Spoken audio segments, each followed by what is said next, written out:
The champagne glass shattered against marble. Evelyn. One word, wrong name, wrong woman. Lillian Harper stood frozen in her wedding gown, 200 pairs of eyes burning into her back. Her husband, what a sick joke, stared at her with the confused desperation of a man waking from a dream he didn't want to leave. She'd known from the beginning. Known she was a replacement, a living photograph, a warm body wearing a dead woman's face. But knowing and hearing it, spoken aloud at her own wedding, in front of everyone who mattered in their world, that was different. Lillian did not cry. She did not scream. She simply looked at Ethan Caldwell, the man she'd foolishly begun to love, and made a choice that would break them both. Stay with me. Let me take you through a story about the cruelest kind of love, the kind that sees right through you. Comment below which city you're watching from so I can see how far this story travels. Because what happens next? It's going to hurt. The Caldwell estate didn't welcome visitors so much as consume them. Lillian had seen photographs, of course. Everyone had. The sprawling grounds appeared in architectural digests with words like commanding and timeless. But photographs didn't capture the weight of the place, the way the Gothic windows seemed to watch, how the gardens stretched endlessly like they were trying to escape the house itself. She stood at the front entrance with one leather suitcase and the distinct feeling she was making a terrible mistake. Miss Harper? The butler, because of course there was a butler, appeared so silently she nearly jumped. He was older, silver-haired, with the kind of face that had forgotten how to be surprised by anything. Mr. Caldwell is expecting you in the study. Expecting, not looking forward to meeting, not even waiting for, just expecting, like she was a delivery. The study was exactly what she'd imagined. Dark wood, leather chairs, books that probably cost more than her childhood home. Ethan stood by the window, his back to her, one hand in his pocket. He didn't turn when she entered. "You're late," he said. "Traffic." Lillian set her suitcase down, refusing to apologize for something that wasn't her fault. The driver took the scenic route. I suspect he was trying to impress me with the grounds. Were you impressed? I was carsick. That got him to turn around. Ethan Caldwell was 34, devastatingly handsome in that carved-from-stone way some men had, with dark hair starting to silver at the temples and eyes the color of a winter sky. Right now those eyes were doing something Lillian had learned to recognize in the 3 times they'd met, measuring her against someone else. "You look tired," he said. "I am tired. It's been a long day." "I meant—" He stopped himself. Never mind. But she knew what he meant. You don't look enough like her when you're tired. The illusion breaks. Lillian had spent weeks researching Evelyn Marshall before agreeing to this insanity. The newspaper articles were easy to find. Tragic accident claims local philanthropist. Community mourns Evelyn Marshall. The photos showed a woman with Lillian's cheekbones, her dark hair, even a similar smile. But that's where the resemblance ended. Evelyn had been soft, graceful, the kind of woman who made men want to write poetry. Lillian was not that. "We should discuss the arrangement," Ethan said, moving to his desk. He pulled out a folder, because apparently their entire future together required documentation. "My lawyers have prepared—" "I don't need to see it." He looked up, genuinely surprised. "You should have your own legal counsel review." "Mr. Caldwell," Lillian crossed her arms. "We both know why I'm here. You need a wife who looks right in photographs and doesn't ask questions. I need financial security and a name that opens doors. The contract you're holding says I get $20,000 a month, full access to the estate, and a very generous settlement if things don't work out. In exchange, I play the part. I'm not going to pretend I don't understand the terms." Something flickered across his face. Respect, maybe, or just surprise that she'd say it out loud. "You're more direct than I expected. Did you want me to bat my eyelashes and pretend to be overwhelmed by your charm?" Evelyn would have... He caught himself again, jaw tightening. Most women would. "I'm not most women, and I'm definitely not Evelyn." The words hung between them like a thrown gauntlet. Ethan's expression went carefully blank. "No, you're not." He signed the contract without reading it, slid it across the desk. Lillian signed, too, her handwriting sharp and decisive next to his sprawling signature. "The wedding is in 6 weeks," he said. "My assistant will coordinate with you on the details." "Your assistant? Unless you'd prefer to plan it yourself." Lillian laughed, a short, bitter sound. Why would I? It's not like it's a real wedding. For just a second, something almost like pain crossed his face. Then it was gone, replaced by that same aristocratic coldness. Mrs. Chen will show you to your room. Dinner is at 7. Don't be late. He turned back to the window, dismissing her. Lillian grabbed her suitcase and walked out, her heels clicking against marble. She didn't look back. Her bedroom was bigger than her entire apartment had been. Floor-to-ceiling windows overlooked the gardens, velvet curtains in deep burgundy, a 4-poster bed that belonged in a museum. Someone had already unpacked her suitcase. Her meager collection of clothes looked pathetic hanging in a closet, designed for someone who actually belonged here. On the nightstand sat a single photograph in a silver frame. Lillian picked it up, knowing before she looked what she'd see. Evelyn Marshall smiled back at her, frozen in time at some charity gala. She wore diamonds and a dress that probably cost more than a car, her hand resting on Ethan's arm. He was looking at her like she was the only person in the room, like she was the only person in the world. He keeps those everywhere. Lillian spun around. A young woman stood in the doorway, early 20s, wearing jeans and an oversized sweater, with red hair pulled into a messy bun. I'm sorry, I should have knocked. The woman stepped inside, extending a hand. Claire Caldwell, Ethan's sister, the family disappointment. Lillian Harper, the family replacement. Claire's laugh was genuine, surprised. Oh, I like you already. That's good. We need someone around here who doesn't treat this place like a mausoleum. She gestured at the photograph. You know about her, right, Evelyn? Hard not to. Lillian set the frame down, face down. She's everywhere. Yeah. Claire flopped onto the bed like she'd done it 1,000 times. She died 3 years ago. Car accident on the Coast Highway. They were supposed to get married that summer. I know. Do you know he hasn't removed a single thing of hers? Her clothes are still in his closet. Her perfume is in the bathroom. There's a portrait of her in the dining room. Claire's voice went soft. It's like he's keeping her alive through sheer stubbornness. Lillian moved to the window, looking out at grounds so vast they disappeared into darkness. Why are you telling me this? Because you should know what you're walking into. Ethan's not a bad person. He's just... Claire struggled for the word. Broken. And he thinks you're the glue. I'm not. I know, but does he? Before Lillian could answer, a sharp knock interrupted them. Mrs. Chen appeared, her expression professionally neutral. Dinner is served, Miss Harper. It's Lillian, please. The older woman's face softened slightly.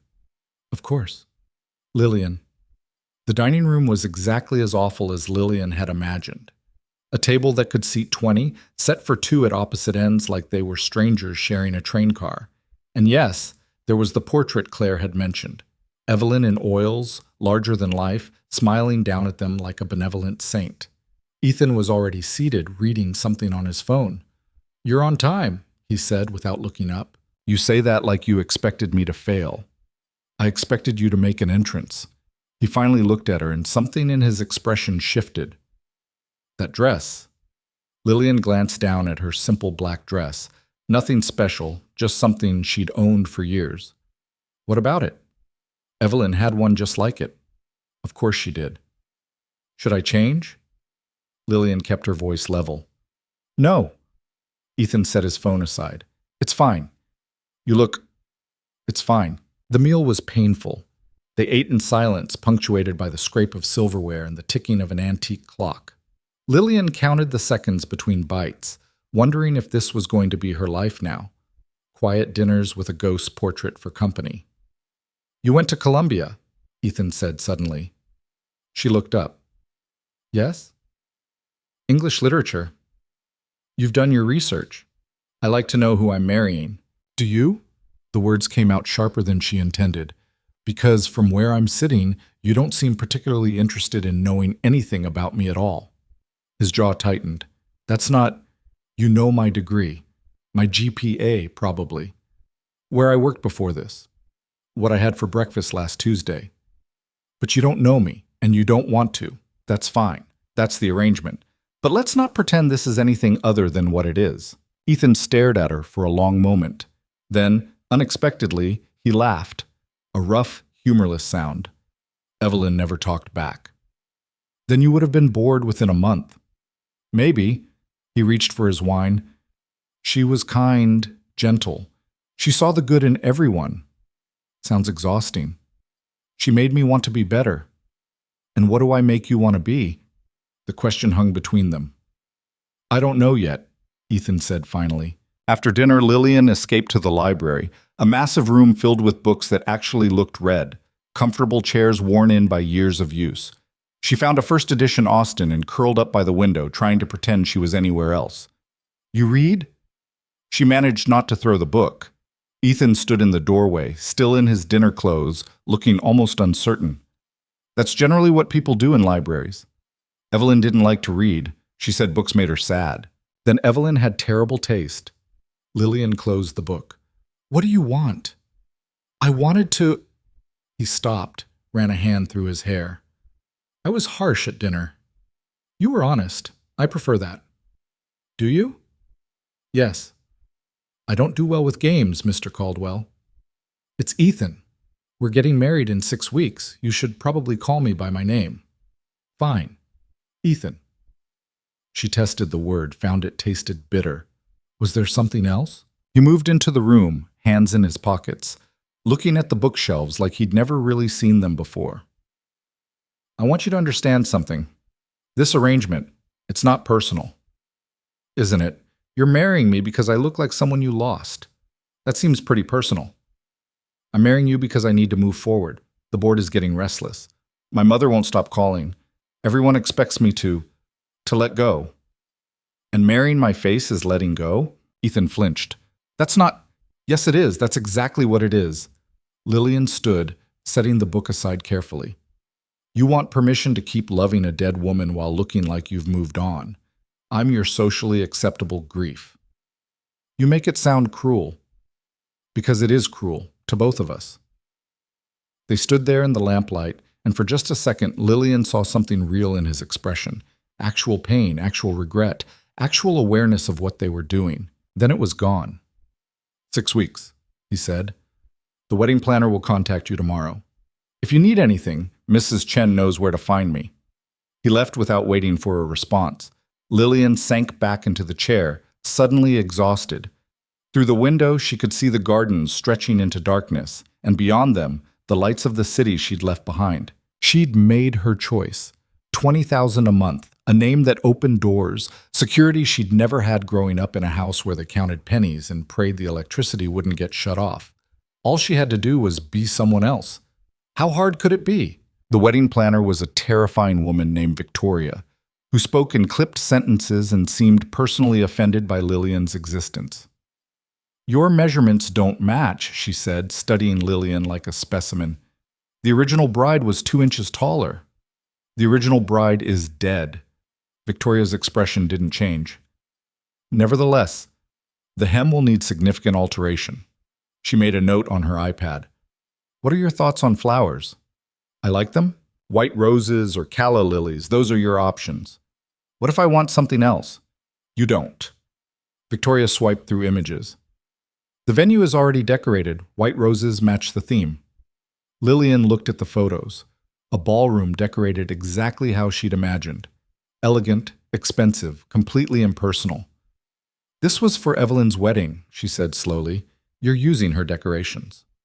Mr. Caldwell saw no reason to change a perfectly good design. Something cold settled in Lillian's chest.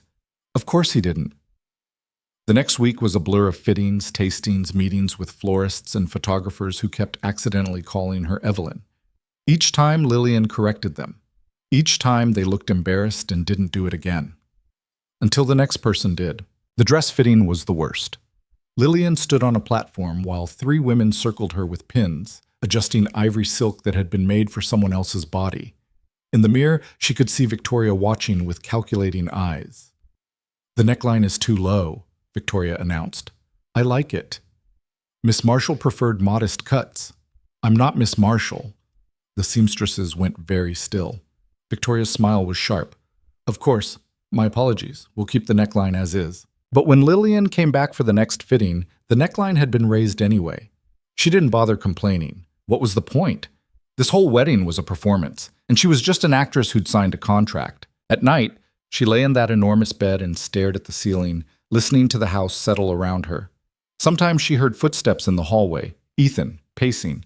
Once she heard him talking to someone, his voice rough with emotion.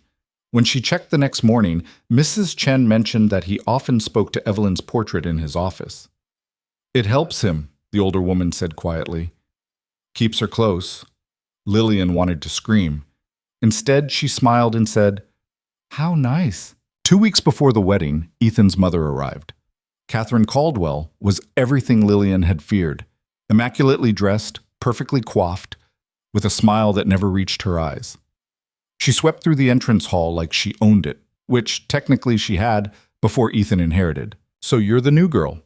Catherine studied Lillian over the rim of her teacup. They sat in the conservatory, surrounded by orchids that probably cost more than most people's cars. "You look more like her in person than in photographs." "I'll take that as a compliment." It wasn't one. Lillian sipped her own tea, refusing to be rattled. "I'm aware that I'm not what you would have chosen for your son, Mrs. Caldwell. What I would have chosen died 3 years ago." Catherine's voice was cold. "But since we can't have that, you'll do. As long as you understand your role." "Which is?" "Don't embarrass us. Don't cause drama. And for heaven's sake, don't expect love. Ethan gave his heart to Evelyn. You're getting the leftovers." The words should have hurt. Maybe they did. But Lillian had known this from the beginning. "I understand perfectly," she said. "Good." Catherine stood, smoothing her skirt. "The wedding is important. Half of New York society will be there. You'll smile, you'll be gracious, and you'll play the part of the grateful wife. Can you do that?" "I'm an excellent actress." Something flickered in Catherine's expression. Not quite approval, but close. "We'll see." After she left, Claire found Lillian in the garden, sitting on a bench by the fountain. "Let me guess," Claire said, dropping down beside her. "Mother was delightful. She told me I'm getting Ethan's leftovers." "That sounds like her." Claire pulled out a flask, whiskey, from the smell of it, and took a swig before offering it to Lillian. She loved Evelyn. They were going to be best friends, plan charity galas together, the whole thing. Then Evelyn died, and Mother decided no one could ever replace her. Including me. Especially you. Claire took another drink. "Here's the thing, though. Evelyn wasn't perfect. Everyone acts like she was this angel, but she had her moments. She could be manipulative. She knew how to get what she wanted." "Like what?" "Like Ethan." Claire's voice went soft. "He wasn't always this closed off. He used to laugh. He used to care about things besides work and preserving memories. Evelyn, she liked him dependent. She liked being needed." Lillian thought about the portrait in the dining room, the photographs scattered through the house. "You didn't like her." "I didn't trust her. There's a difference." Claire handed over the flask. "But Ethan loved her, and now he thinks loving you, or trying to, is somehow betraying her memory. He's not trying to love me. He's trying to recreate her." "Maybe at first, but I've seen the way he looks at you when you're not paying attention." "How?" "Confused. Like you're doing something he didn't expect." Claire smiled. "Like you're being you instead of her. And it scares him." Lillian drank, letting the whiskey burn. "I don't want to scare him. I don't want to fix him. I just want to survive the next 6 weeks." "And after the wedding?" "After the wedding, I'll survive the next month. Then the next. Until eventually, this becomes normal." "Living as someone else's ghost?" "Living with financial security and a beautiful house. I've had worse." Claire studied her for a long moment. "You're tougher than you look." "I have to be." The night before the wedding, Lillian couldn't sleep. She wandered the house in bare feet, trailing through hallways lined with Caldwell family portraits. Stern men in military uniforms, elegant women in ball gowns, generations of wealth and privilege staring down at the girl who didn't belong. She found herself in Ethan's office. The door was open, lamplight spilling into the hallway. He sat at his desk, staring at his computer, still wearing the clothes he'd had on at dinner. A glass of something amber sat at his elbow. "Can't sleep?" he asked without looking up. "How did you know I was here?" "Old house, the floors creak." He finally turned, and Lillian saw the exhaustion in his face. "You should rest. Tomorrow's a big day." "Tomorrow's a performance." "Isn't everything?" He gestured to the empty chair. "Sit, if you're going to lurk." Lillian sat, tucking her feet under her. The office was quieter at night. more intimate. She could see the portrait Claire had mentioned, Evelyn, smiling, forever young. "Do you talk to her?" Lillian asked. "Like Mrs. Chen said?" Ethan's jaw tightened. "Sometimes." "What do you say?" "That's private. We're getting married tomorrow. Nothing should be private." "That's where you're wrong." He took a drink. "Some things should stay buried." "Like how you feel." "Like everything I feel." They sat in silence. Outside, rain started, a soft patter against windows that grew into something harder. Thunder rumbled in the distance. "I don't expect you to love me," Lillian said finally. "I know that's not what this is, but I need to know. Will you at least try to see me, not her, me?" Ethan looked at her for a long time. In the lamplight, his expression was unreadable. "I don't know if I can," he said. "I don't know if I know how anymore." "Then we're both going into this blind. Maybe that's better." "How?" "Because if we don't expect anything, we can't be disappointed." Lillian stood, suddenly angry. "That's the saddest thing I've ever heard." "It's realistic. It's cowardly." She moved to the door, then stopped. "Tomorrow, when I walk down that aisle, I'm going to be scared out of my mind. I'm going to be wearing a dress made for a dead woman, carrying flowers she would have chosen, saying vows I don't mean to a man who doesn't see me. And I'm going to smile through all of it because that's what I'm being paid to do." "Lillian, but I need you to know something." She turned back, meeting his eyes. "I'm not Evelyn. I will never be Evelyn. And the sooner you accept that, the sooner we can both stop pretending this is anything other than what it is. A business arrangement between two lonely people who are too scared to admit they're making a mistake."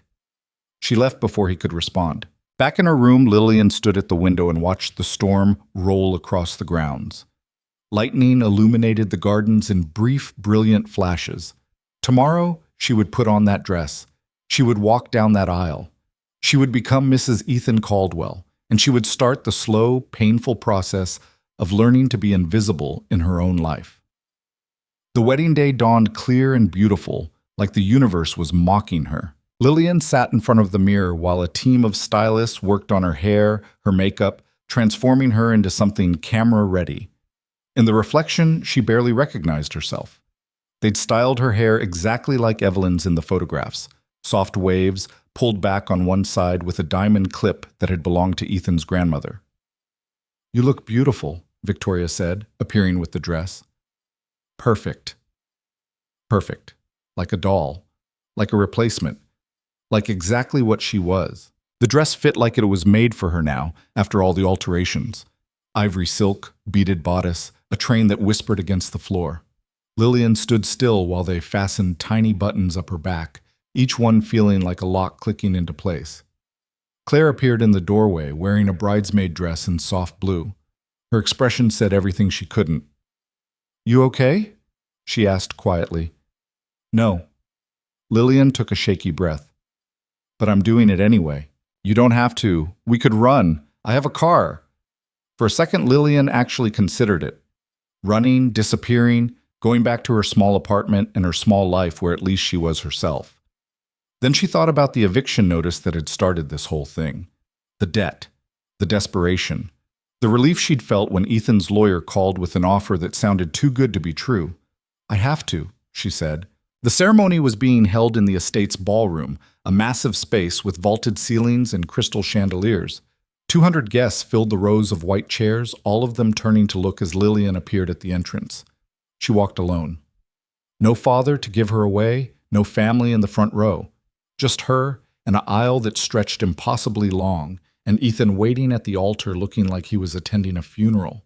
The music swelled. Lillian took the first step, one foot in front of the other. Smile. Don't trip. Don't think about how everyone is comparing you to a ghost. Don't think about how the flowers are exactly what Evelyn would have chosen, how the music is the same, how even the minister looks like he's reading from a script written for someone else. Ethan watched her approach. In his tuxedo, perfectly pressed, he looked like he'd stepped out of a magazine. Handsome, distant, completely unreachable. Their eyes met. He didn't smile. Neither did she. She reached the altar, took his hand. It was cold, or maybe hers was. The minister began speaking, words about love and commitment that rang hollow in the cavernous space. "Do you, Ethan James Caldwell, take this woman?" Lillian stopped listening. She looked at Ethan instead, really looked at him, and saw something she hadn't expected. Fear. He was as terrified as she was. The vows continued. They exchanged rings, his fitting perfectly because someone had checked the size, hers loose because Evelyn had smaller fingers. Details. Everything came down to details. "You may kiss the bride." Ethan hesitated, just for a second. Then he leaned in, and Lillian closed her eyes, and their lips met in a kiss that felt like signing a contract. Polite applause. They turned to face the crowd, Mr. and Mrs. Caldwell now, bound together by law and money and desperation. The reception was everything Victoria had promised. The ballroom transformed, white roses everywhere, champagne flowing freely. A string quartet played while guests mingled and pretended this was a normal wedding, a normal couple, a normal happy beginning. Lillian smiled until her face hurt. Ethan introduced her to business partners, board members, society matrons, who all said variations of the same thing. "You look lovely. So glad Ethan is moving on." Evelyn would have approved. After an hour, Lillian excused herself to the bathroom. She locked the door, leaned against it, and let herself breathe. This was her life now. Smile. Perform. Be grateful. She could do this. She would do this. When she returned, dinner was being served. She and Ethan sat at the head table, sharing awkward small talk between courses. He kept his hand on the table between them, close enough to look intimate, far enough that they never actually touched. "You're doing well," he said quietly. "I'm an excellent actress," she replied, echoing what she'd told his mother. "That's not—" He stopped, tried again. "You look beautiful. I should have said that earlier." "You're saying it now." "Lillian," but whatever he was going to say got lost as the toasts began. Claire went first, keeping it light and funny, earning genuine laughs. Ethan's best man, some banker named Richard, told a story about their college days that somehow circled back to Evelyn anyway. Then Catherine stood, glass raised, and delivered a toast so perfectly crafted it could have been written by a speechwriter. She welcomed Lillian to the family, praised Ethan's choice, and managed to make it all sound sincere while her eyes stayed cold. More champagne, more toasts, more performance. And then the dancing started. Their first dance was to a song Lillian didn't recognize, something soft and classical.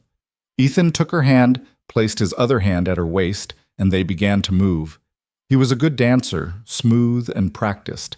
She followed his lead, feeling the eyes of 200 people watching.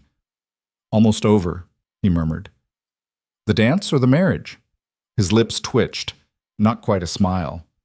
"The hard part." "This isn't the hard part. The hard part is tomorrow, and the day after, and every day after that when we have to figure out how to live together. We'll manage." "Will we?" He pulled her closer, not by much, just enough that she could feel the warmth of him, smell his cologne. "We have to." The song ended. Polite applause. Ethan released her, stepping back, and for just a second Lillian felt the loss of that warmth. Then the moment passed, and the next song started, and other couples joined them on the floor. Lillian danced with Ethan's business partners, with distant relatives, with men whose names she'd already forgotten. Everyone was gracious. Everyone was polite. Everyone compared her to Evelyn without saying it out loud. She danced until her feet hurt, and her smile felt permanently frozen. And then, finally, it happened. She was standing at the bar, getting a glass of water, when Ethan appeared beside her. He looked tired, his tie slightly loosened, hair falling across his forehead. "I need some air," he said. "Come with me?" They stepped out onto the terrace. The night was cool, stars visible despite the city lights.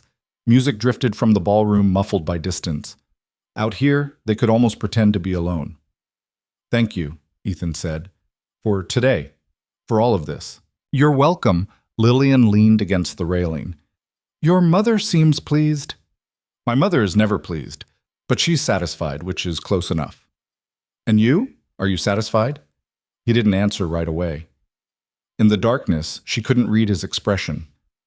"I don't know what I am," he said finally. "This whole day has felt like you're marrying the wrong person, like I'm marrying the right person at the wrong time. Or maybe the wrong person at the right time. I can't. He ran a hand through his hair, frustrated. I can't separate you from her. I know I should. I know it's not fair, but when I look at you, I see her. I know. That's not what I was going to say. Lillian turned to face him.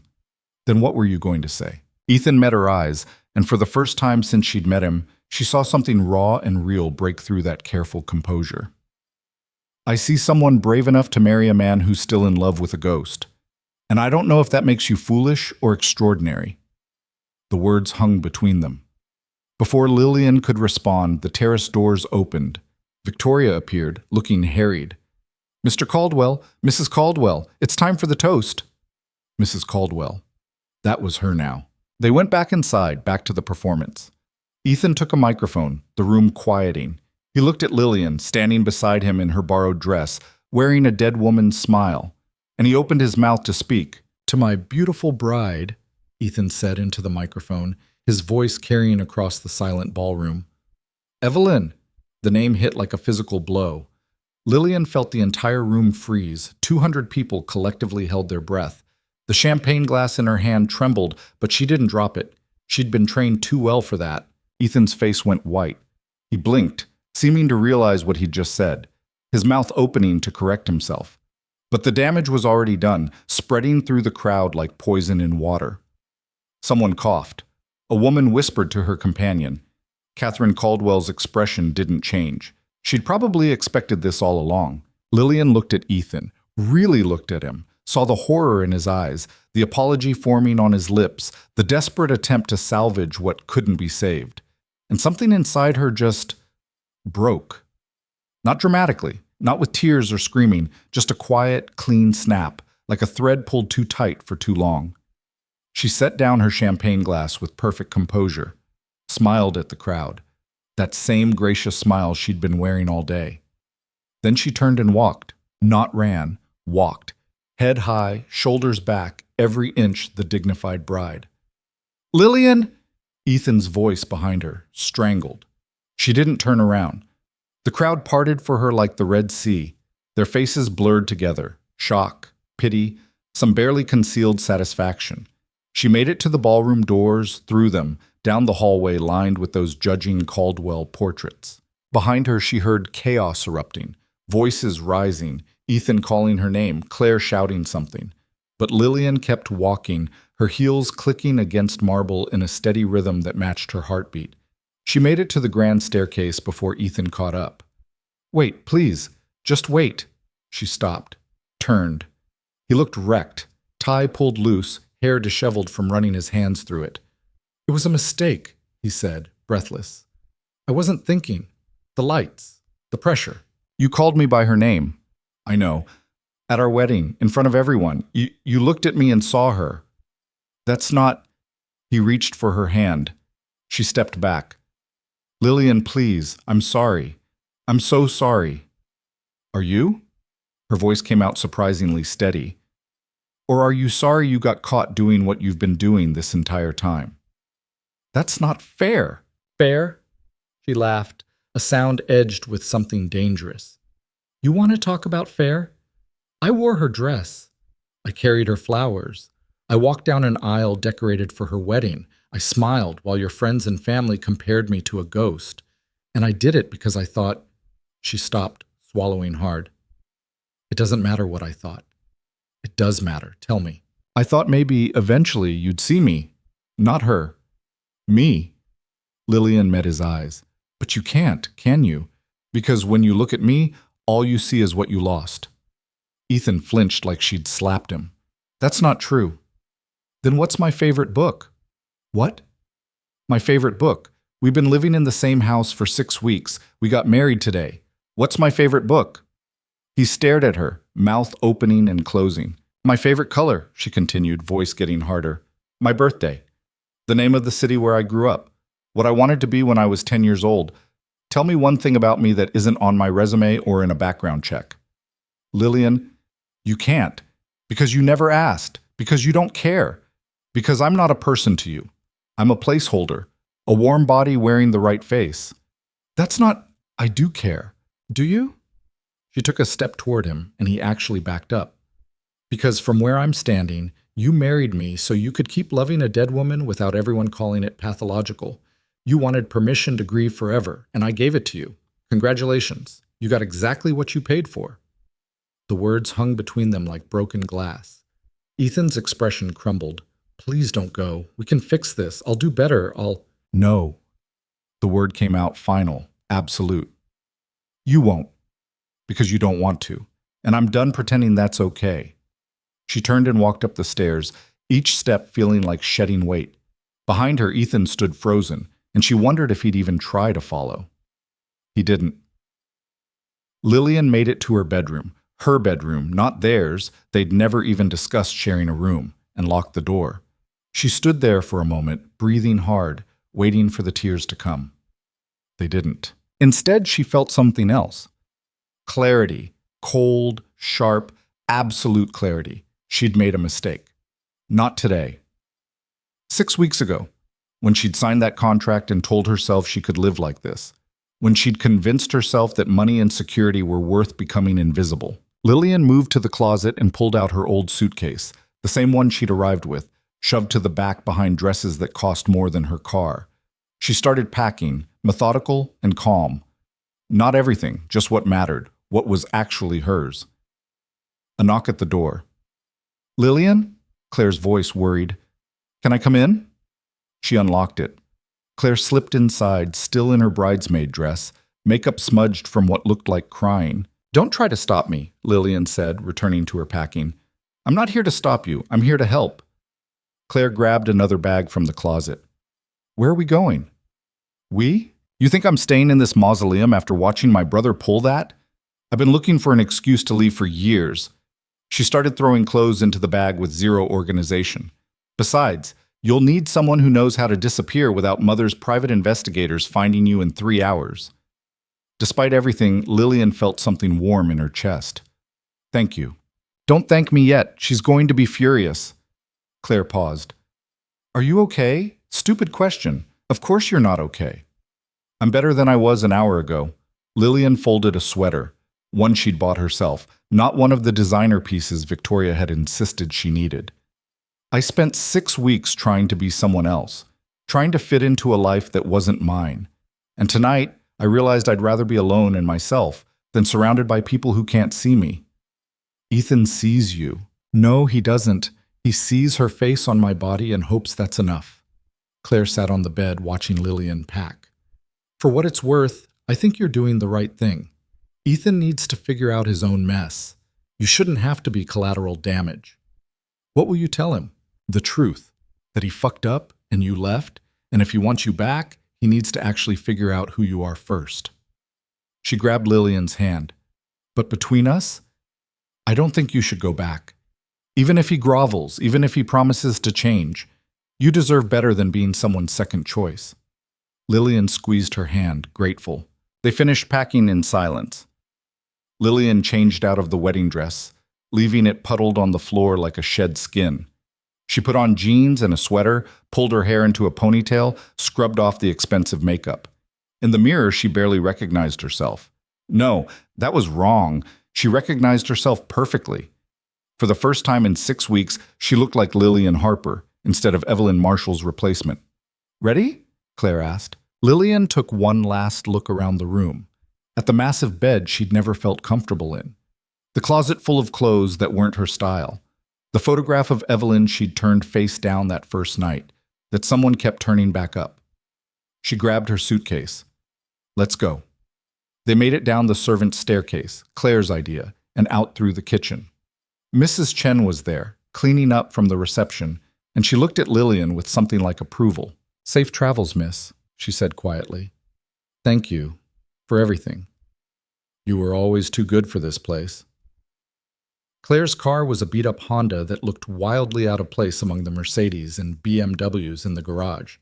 They threw the suitcases in the trunk and climbed in, and Lillian didn't look back as they drove down the long driveway. She'd left her phone on the nightstand, left the credit cards Ethan had given her, left the rings, both of them, engagement and wedding, sitting on the bathroom counter like abandoned promises. She'd taken nothing that wasn't hers. Well, almost nothing. In her pocket, folded small, was the contract she'd signed. Evidence? Insurance. Proof that she'd fulfilled her end of the bargain, even if he'd failed his. Where to? Claire asked as they hit the main road. I don't know. Lillian rolled down the window, letting the night air whip through the car. Somewhere he won't think to look. I know a place. My roommate from college has a loft in Brooklyn. She's always looking for people to crash. I can't ask you to. You're not asking. I'm offering. Besides, I've been meaning to get out of that house for years. You just gave me the excuse. Claire grinned, and it was the first genuine smile Lillian had seen all day. We'll be Brooklyn girls. Get jobs at coffee shops. Pretend to be struggling artists. I don't know how to art.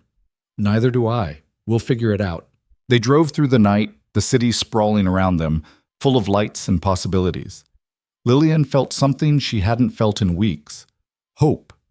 Terrifying, fragile hope that maybe she could actually build a life that was hers. Her phone, the one she'd left behind, was probably blowing up with calls and texts. Ethan, panicking. Catherine, furious.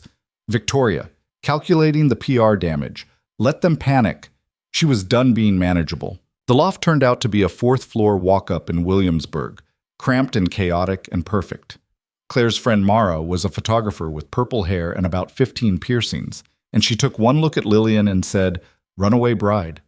Is it that obvious? You have that look, like you just escaped something. Mara grabbed Lillian's suitcase. Good for you. Most people don't have the guts. They stayed up until dawn, drinking cheap wine and talking about everything except what Lillian had left behind. Mara told stories about her disastrous dating life.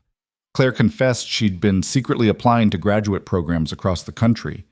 And Lillian, for the first time in weeks, just listened without having to perform. What are you going to do? Mara asked finally, refilling Lillian's glass. I don't know. Find a job. Find an apartment. Figure out how to be a person again. You can stay here as long as you need. Rent's cheap if you don't mind the occasional rat. I've lived in worse. Claire pulled out her phone, frowning. 17 missed calls from Ethan. 32 texts. Don't answer. I'm not. But eventually you'll have to deal with him. The marriage, the contract, all of it. I know. Lillian stared at her wine. But not tonight. Tonight I just want to pretend I'm free. She woke up the next afternoon on Mara's couch, disoriented and sore. Sunlight streamed through industrial windows. The loft smelled like coffee and paint thinner. Claire was already up, typing on her laptop. She looked up when Lillian stirred. He's losing his mind, she said. Mother called me 6 times. Ethan's apparently been driving around the city looking for you. He won't find me. He hired a private investigator. Lillian sat up, suddenly cold. What? Don't worry. I told the investigator you'd gone to stay with family in Boston. Bought you some time. Claire closed her laptop. But Lillian, we need to talk about what happens next. You're legally married. The contract has clauses. You can't just disappear. Why not? He broke the contract first. How do you figure? Emotional fidelity. Mutual respect. There's language in there about maintaining the appearance of a genuine marriage. He violated that the second he called me by her name in front of 200 witnesses. Claire raised her eyebrows. You actually read the contract. Every word. 3 times. Lillian stood, pacing the small space. I may have been desperate, but I wasn't stupid. If he wants to fight this, I have grounds for immediate annulment. Public humiliation, emotional distress, failure to consummate. Okay, TMI. The point is, I have options. He doesn't get to trap me just because he screwed up. He's going to try anyway. You know that, right? Ethan doesn't lose gracefully. Lillian thought about the man she'd left behind, standing frozen at the bottom of the stairs. Maybe he needs to learn. The next few days passed in a strange blur. Lillian found a job waitressing at a diner in the East Village. Nothing glamorous, just minimum wage and tips, but it was honest work and nobody cared about her last name. She started looking at apartments, tiny studios that cost twice what they should, but felt like freedom anyway. Claire went back to the estate to get more of their things. She returned with boxes and a warning. He's not doing well, she said, unpacking books onto Mara's shelves. He's barely eating, barely sleeping, just working obsessively and staring at your wedding photos. That's not my problem. I know, but I thought you should know. Why? So I'll feel guilty? Lillian grabbed a book, shelving it harder than necessary. I didn't do anything wrong, he did. I know that too. I'm just saying, he's realizing what he lost. He lost a replacement, a stand-in. He didn't lose me because he never had me. Claire was quiet for a moment. He asked me to give you something. She pulled out an envelope, cream-colored, expensive paper, Lillian's name written in Ethan's precise handwriting. Lillian stared at it like it might bite. I don't want it. I told him that. He said to give it to you anyway. Claire set it on the counter. You don't have to read it, but it's yours if you want it. The envelope sat there for 3 days. Lillian walked past it every morning, every night, refusing to acknowledge its existence. It was Mara who finally said something. Either read it or burn it, but stop letting it have power over you. That night, after Claire had gone to bed and Mara was out at a gallery opening, Lillian opened the envelope. The letter was 2 pages, handwritten. She recognized Ethan's script from the contract they'd signed. Lillian, I don't expect you to forgive me. I don't expect you to read this. But I need to say these things even if you never hear them. You were right about everything. I married you because you looked like her. I kept you at arm's length because getting close felt like betrayal. I compared you to a ghost because ghosts are easier to love than living, breathing, complicated human beings. But somewhere between the contract and the wedding, something changed. I started noticing things. The way you read with your feet tucked under you. How you took your coffee black with exactly 1 sugar. The fact that you hated the chandelier in the dining room but never said anything because you thought it wasn't your place. The way you'd stand up to me when I was being unreasonable, which was constantly.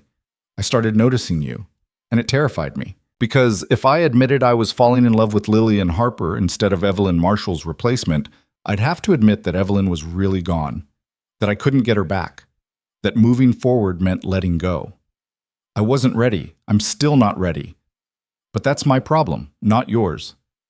You asked me to tell you something about you that wasn't on your resume. Here's what I know. You're brave enough to walk into impossible situations and figure them out as you go. You're kind even when people don't deserve it. You have a laugh that sounds surprised, like you didn't expect to find something funny but did anyway. You bite your lip when you're thinking hard about something. You rearrange books by color, not author, which drives you crazy, but you do it anyway because it looks better. Your favorite book is Villette because you love stories about women who refuse to settle for less than they deserve. Your favorite color is that specific shade of blue right before sunset. You grew up in Providence, in a house with yellow shutters that you hated. You wanted to be a teacher when you were 10, until you realized how badly teachers get paid. Your birthday is September 14th. You hate surprises. You like your eggs scrambled, slightly runny. You think champagne tastes like expensive disappointment. I know these things because I was paying attention. Not enough. Not soon enough. But I was.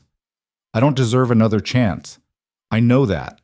But if you're willing to talk, not about fixing things, not about coming back, just about who you actually are and what you actually want, I'd like to listen. Really listen. I'm sorry for calling you by her name. I'm sorry for every time I made you feel invisible. I'm sorry for wasting 6 weeks that could have been spent getting to know the most interesting person I've ever met. I'm sorry for loving you wrong. I hope someday you'll let me try to love you right. Ethan Lillian read it twice, then a third time. Then she put it back in the envelope and shoved it in a drawer. Because words were easy. Words were cheap. What mattered was action, and Ethan had shown her through his actions exactly what she meant to him. A replacement, a placeholder, a beautiful lie he could tell himself about moving forward while staying stuck in the past. She wasn't going back. 2 weeks after the wedding, Lillian's period was late. At first, she didn't think anything of it. Stress did weird things to bodies, and she'd had more stress in the past month than in the previous year combined. But when another week passed with nothing, she started to worry. You need to take a test, Mara said bluntly. They were sitting in the loft, Lillian wrapped in a blanket despite the warm evening. Lillian stopped. That wasn't quite true. There'd been one night, 3 days before the wedding. They'd both had too much wine at a dinner party. He'd walked her to her room. They'd stood in the doorway and something had shifted, and he'd kissed her, really kissed her, not the performative press of lips they'd practiced for the ceremony. It had been desperate and confused and over too quickly, both of them pulling back with horror at what they'd almost done. Except they hadn't quite stopped. She'd pulled him back in. He'd stumbled into her room. The door had closed. Neither of them had mentioned it afterward. It was easier to pretend it hadn't happened. "Oh no," Claire said, reading Lillian's expression. "Oh no, no, no. It was once. One time. We were drunk and stupid and apparently not careful." Mara was already grabbing her keys. "Come on, drugstore run." They bought 4 different brands, just to be sure. Lillian took them all in Mara's bathroom while Claire paced outside and Mara chain-smoked on the fire escape, despite having quit 3 years ago. 4 tests, 4 positive results. Lillian sat on the closed toilet lid and stared at the plastic sticks lined up on the sink, each one screaming the same impossible truth. She was pregnant with Ethan Caldwell's child. "Okay," Claire said when Lillian finally emerged. "Okay, this is a disaster," Lillian finished. "I was going to say complicated, but sure, disaster works too." Mara appeared in the doorway, smelling like smoke and looking worried. "What do you want to do?" That was the question, wasn't it? What did she want? Lillian thought about the contract she'd signed, about the letter sitting in her drawer, about Ethan, probably still driving himself crazy looking for her, about the fact that she was carrying a child who would be the heir to a fortune, whether she wanted that or not. "I need to think," she said finally. "You don't have to tell him," Claire said quietly. "Not right away. Not until you've decided what you want. He has a right to know." "Does he? After what he did?" Lillian touched her stomach, still flat, showing no sign of the chaos growing inside. "I can't make this decision based on spite. That's not fair to anyone." She spent the next week in a fog, going through the motions of her new life while her mind spun with impossible calculations. Keep it or don't? Tell him or don't? Go back or stay gone? Every option felt wrong. She was working a double shift at the diner when Ethan walked in. Lillian saw him through the window before he saw her. Expensive suit, out of place among the vinyl booths and laminated menus. He looked thinner, exhausted, like he hadn't slept in days. Their eyes met. For a second, neither of them moved. Then Lillian grabbed a menu and walked over, because what else could she do? This was her job, her new life. He didn't get to take this from her too. "Coffee?" she asked, voice steady. "Lillian, coffee or not?" He sat down slowly, carefully, like she might bolt. "Please, we need to talk." "I'm working." "I'll wait." And he did. He sat in that booth for 4 hours, ordering coffee after coffee, leaving massive tips, watching her move through the diner like she belonged there. Which she did. This was real. This was hers. Finally, her shift ended. She untied her apron, grabbed her coat, and walked outside. Ethan followed. "How did you find me?" she asked. "Claire told me." "Claire," anger flared. "She promised." "She didn't want to. I may have implied I was worried about your safety, that I needed to know you were okay." He had the grace to look ashamed. "I'm sorry, I was desperate." "You're always desperate. That doesn't give you the right to track me down." "I know, but I needed to see you, to apologize in person, to—" He stopped, really looking at her. "You look good. Different, but good." "I'm not coming back." "I'm not asking you to." He shoved his hands in his pockets, and for the first time since she'd met him, Ethan Caldwell looked uncertain. "I just wanted to tell you that you were right, about everything, and that I'm sorry. You said that in your letter. You read it?" "I read it, then I put it in a drawer. Words are easy, Ethan." "I know. That's why I'm here, to show you." He pulled out papers. Legal documents. "I had my lawyers draw these up. Annulment papers. All you have to do is sign. You keep the settlement money. No strings, no fight. You walk away clean." Lillian stared at the documents. This was what she wanted. Freedom, her life back. So why did it feel like a trap? "Why?" she asked. "Because you were right. I married you for the wrong reasons. I treated you like a replacement instead of a person. And you deserve better than that." "I deserve better than you mean?" He flinched but didn't deny it. "Yes." Lillian took the papers. Her hands were shaking. She realized distantly that she needed to tell him about the baby, about the impossible complication that changed everything. She opened her mouth to say it, There's something else, Ethan said before she could speak. I'm leaving. The estate, the city, all of it. I'm selling the house, liquidating most of the business. I'm going to Europe for a while, maybe longer. I need to figure out who I am when I'm not trying to resurrect the past. That's good. You should do that. So this is goodbye. Really goodbye. He looked at her, and she saw everything he wasn't saying in his eyes. I hope you find what you're looking for, Lillian. I hope you build a life that's entirely yours. You deserve that. He turned to walk away. And Lillian stood there, papers in hand, truth on her tongue, and made a choice that would change everything. She didn't call him back. She let him walk away, disappear into the crowd, leave her alone with their child and the freedom she'd fought for. Because some truths were too dangerous to speak, some complications too heavy to share. She'd figure this out on her own. She had to. She watched him disappear into the subway entrance, and only then did she look down at the annulment papers in her hands. They felt heavier than they should, like they were made of something denser than paper. Lillian walked back to the loft in a daze. The city moved around her, taxis honking, people shouting, sirens wailing in the distance, but she barely registered any of it. Her mind was stuck on that moment, replaying it over and over, the way Ethan had looked at her, the finality in his voice when he said goodbye, the fact that she'd let him leave without telling him the truth. Claire was waiting when she got home, pacing the small living room like a caged animal. She stopped when Lillian walked in. Well? He gave me annulment papers. And? And he's leaving, going to Europe, selling everything. Claire's face went pale. He's really doing it. I thought he was just talking, but he's actually... She stopped, studying Lillian's expression. You didn't tell him, did you? About the baby?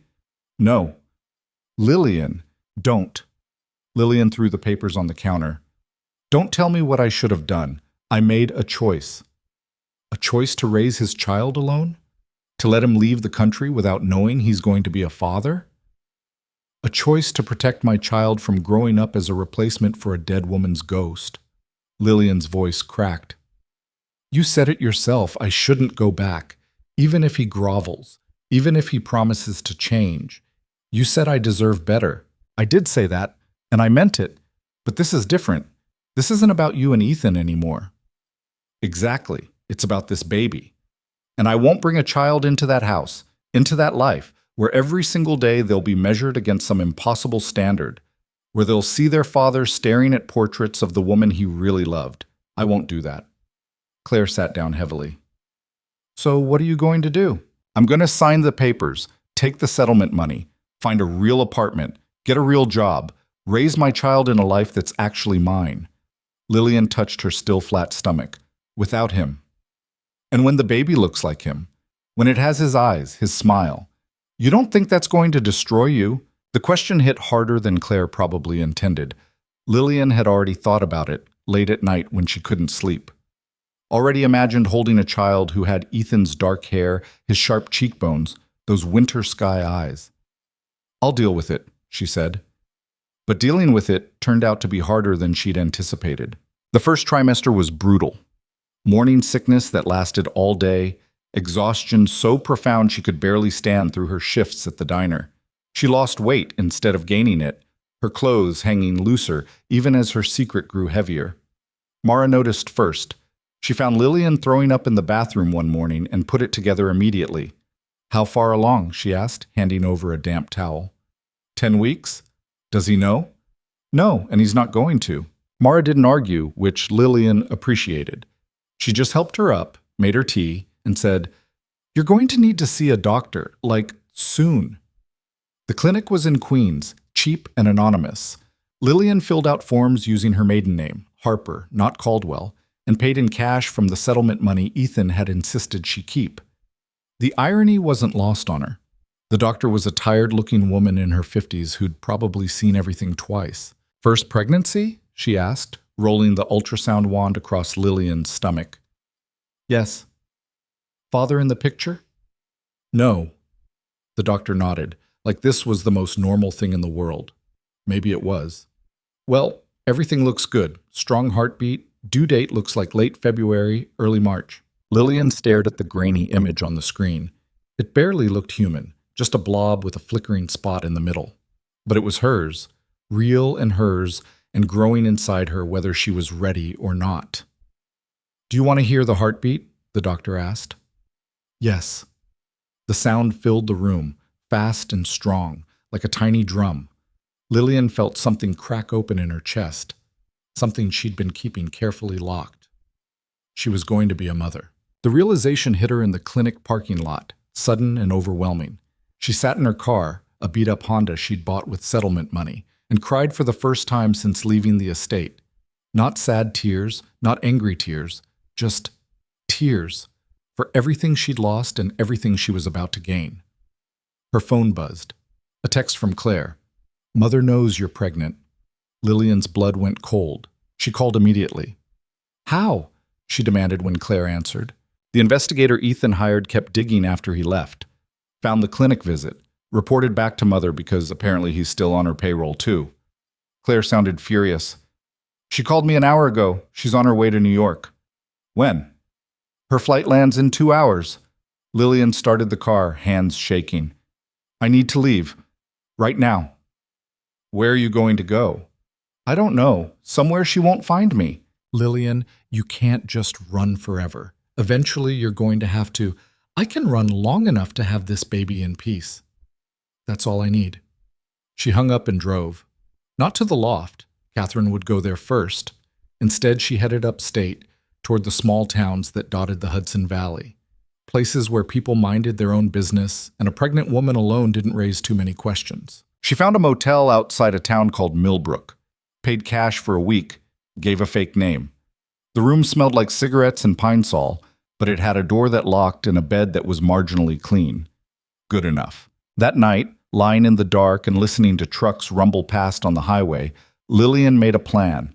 She'd stay here until Catherine gave up looking, find work somewhere quiet, have the baby. Build a life so different from the one she'd left that no one would think to look for her in it. She could do this. She had to do this. But 3 days later, Catherine found her anyway. Lillian was coming back from the grocery store. She'd ventured out for food thinking she was safe when she saw the black Mercedes parked outside her motel room. Catherine stood beside it, perfectly dressed despite the rural setting, looking at the shabby motel like it was a personal insult. Their eyes met. Lillian considered running, getting in her car and just driving, losing herself in the vast American nowhere. But she was tired and pregnant and so sick of being afraid. She walked over, grocery bags in hand. "Mrs. Caldwell," she said, "this is unexpected." "Is it?" Catherine's voice was ice.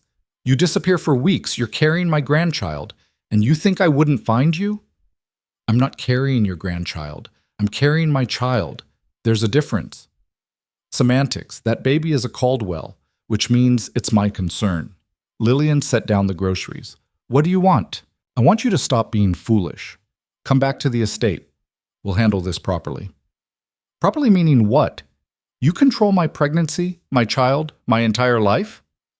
"Properly meaning that baby grows up with every advantage. The best schools, the best opportunities, the family name, instead of in some motel room with a mother who works at a diner and can barely afford prenatal vitamins." The words were designed to hurt, and they did. But Lillian had spent 6 weeks learning how to take emotional hits without flinching. "That baby will grow up loved," she said quietly. "That's the only advantage that matters." "Love," Catherine said it like a curse. "You think love is enough? You think love pays for college, for healthcare, for the kind of life a Caldwell deserves?" "A Caldwell? This baby isn't a Caldwell. Ethan signed annulment papers. We were married for 6 hours. Legally, this child is mine alone." "You haven't signed those papers yet." "I checked." Lillian felt her stomach drop. She'd been carrying the unsigned annulment papers in her bag for weeks, unable to make herself actually do it. Catherine smiled, seeing the realization on her face. "You're still legally married, which means that baby is still legally a Caldwell heir, and I will not allow my grandchild to be raised in poverty out of spite." "This isn't spite. This is survival." "Then survive properly. Come back. You don't even have to see Ethan. He's in Europe. He'll stay there. Just come back to the estate until the baby is born. After that, we can discuss arrangements." "Arrangements," Lillian laughed, bitter. "You mean custody. You mean taking my child." I mean, ensuring the child has the life it deserves. No. The word came out hard, final. I'm not going back. I'm not giving you access to my child, and I'm not letting you turn my baby into another ghost in that house. Catherine's expression went cold. You're making a mistake. That's my right. Is it? Because I have lawyers, Lillian. Very good lawyers. And they've informed me that there are ways to establish custody before a child is even born, especially when the mother is living in a motel room, barely employed, with no stable support system. The threat hung between them. You wouldn't, Lillian said, but her voice wavered. Try me. I've already lost one grandchild I never got to meet because Evelyn died before she could give Ethan children. I'm not losing another. The words hit like a slap. Evelyn was pregnant? 3 months along when she crashed. Ethan doesn't know. We never told him. He was barely holding it together as it was. Catherine's face was stone. So yes, I'm invested in this child, more than you can possibly understand, and I will do whatever it takes to ensure it's raised properly. Lillian felt sick, not from the pregnancy, but from the weight of what she'd just learned. Ethan had lost not just Evelyn, but a child too, and he'd never known. That's why you pushed for the marriage, she said slowly. Why you accepted me even though you hated that I wasn't her. You wanted another chance at a Caldwell heir. I wanted my son to move forward. If that came with an heir, so much the better. I'm not your incubator. No, you're my daughter-in-law, like it or not. Catherine pulled out her phone. I'm giving you 24 hours to make a decision. Either you come back willingly or I start legal proceedings. Your choice. She got in her Mercedes and drove away, leaving Lillian standing in the motel parking lot with her groceries and her terror. That night, Lillian called Claire. She threatened to take my baby, she said without preamble. I know. She called me right after she saw you. Wanted to know if I'd testify about your unstable mental state. Claire sounded furious. I told her to go to hell. Can she actually do it? Take custody? I don't know, maybe. She has resources, connections, and you are living in a motel room, no job, no support system she can see. A good lawyer could probably make something stick, at least temporarily. Lillian pressed her hand to her stomach, protective. I can't let that happen. Then what are you going to do? I don't know. Run further? Change my name? Disappear completely? You can't hide from Catherine Caldwell. She's like a bloodhound in Chanel. Claire was quiet for a moment. There is one option. What? Tell Ethan. No. Hear me out. He's in Europe, away from Mother's influence, away from the estate and all the ghosts. If he knows about the baby, he could help. He could protect you from her. Or he could side with her, take the baby himself. He wouldn't do that. You don't know that. You don't know what he'd do. Lillian's voice broke. He married me thinking I was someone else. He called me by a dead woman's name at our wedding, and now I'm supposed to trust him with my child's future? He's not the same person he was at the wedding. You didn't see him after you left. He was destroyed. Good. He should be. Lillian, I have to go. I need to think. She hung up and sat in that motel room trying to figure out her next move. Every option seemed impossible. Stay and fight Catherine with no resources and no power. Run and spend the rest of her life looking over her shoulder, or tell Ethan and risk everything on a man who'd already proven he couldn't see her for who she really was.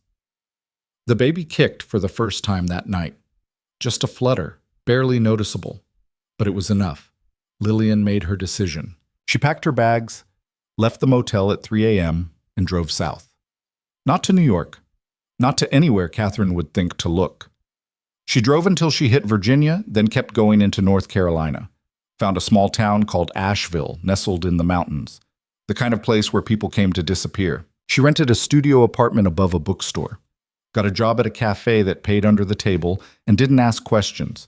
Bought secondhand maternity clothes and prenatal vitamins from the pharmacy. And she signed the annulment papers. She mailed them to Ethan's lawyers with a note. This is what we both need. Thank you for letting me go. No mention of the baby, no forwarding address. Just a clean break that wasn't clean at all. The next few months passed in a strange kind of peace. Lillian worked, saved money, prepared for the baby. She made friends with the woman who owned the bookstore. a retired librarian named Grace, who asked no questions and offered endless cups of herbal tea. She found a midwife who worked with a sliding scale and didn't care about marriage certificates. She built a life. Small, quiet, entirely hers. The baby grew. Her body changed.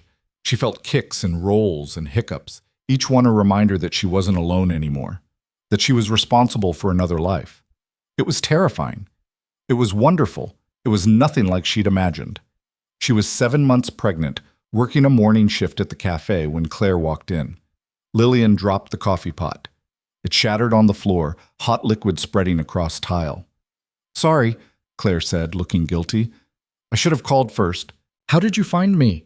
Lillian's voice came out harsh. "Bank records. You used your settlement account to pay first month's rent. I've been watching the transactions." Claire stepped over the coffee puddle. "Can we talk?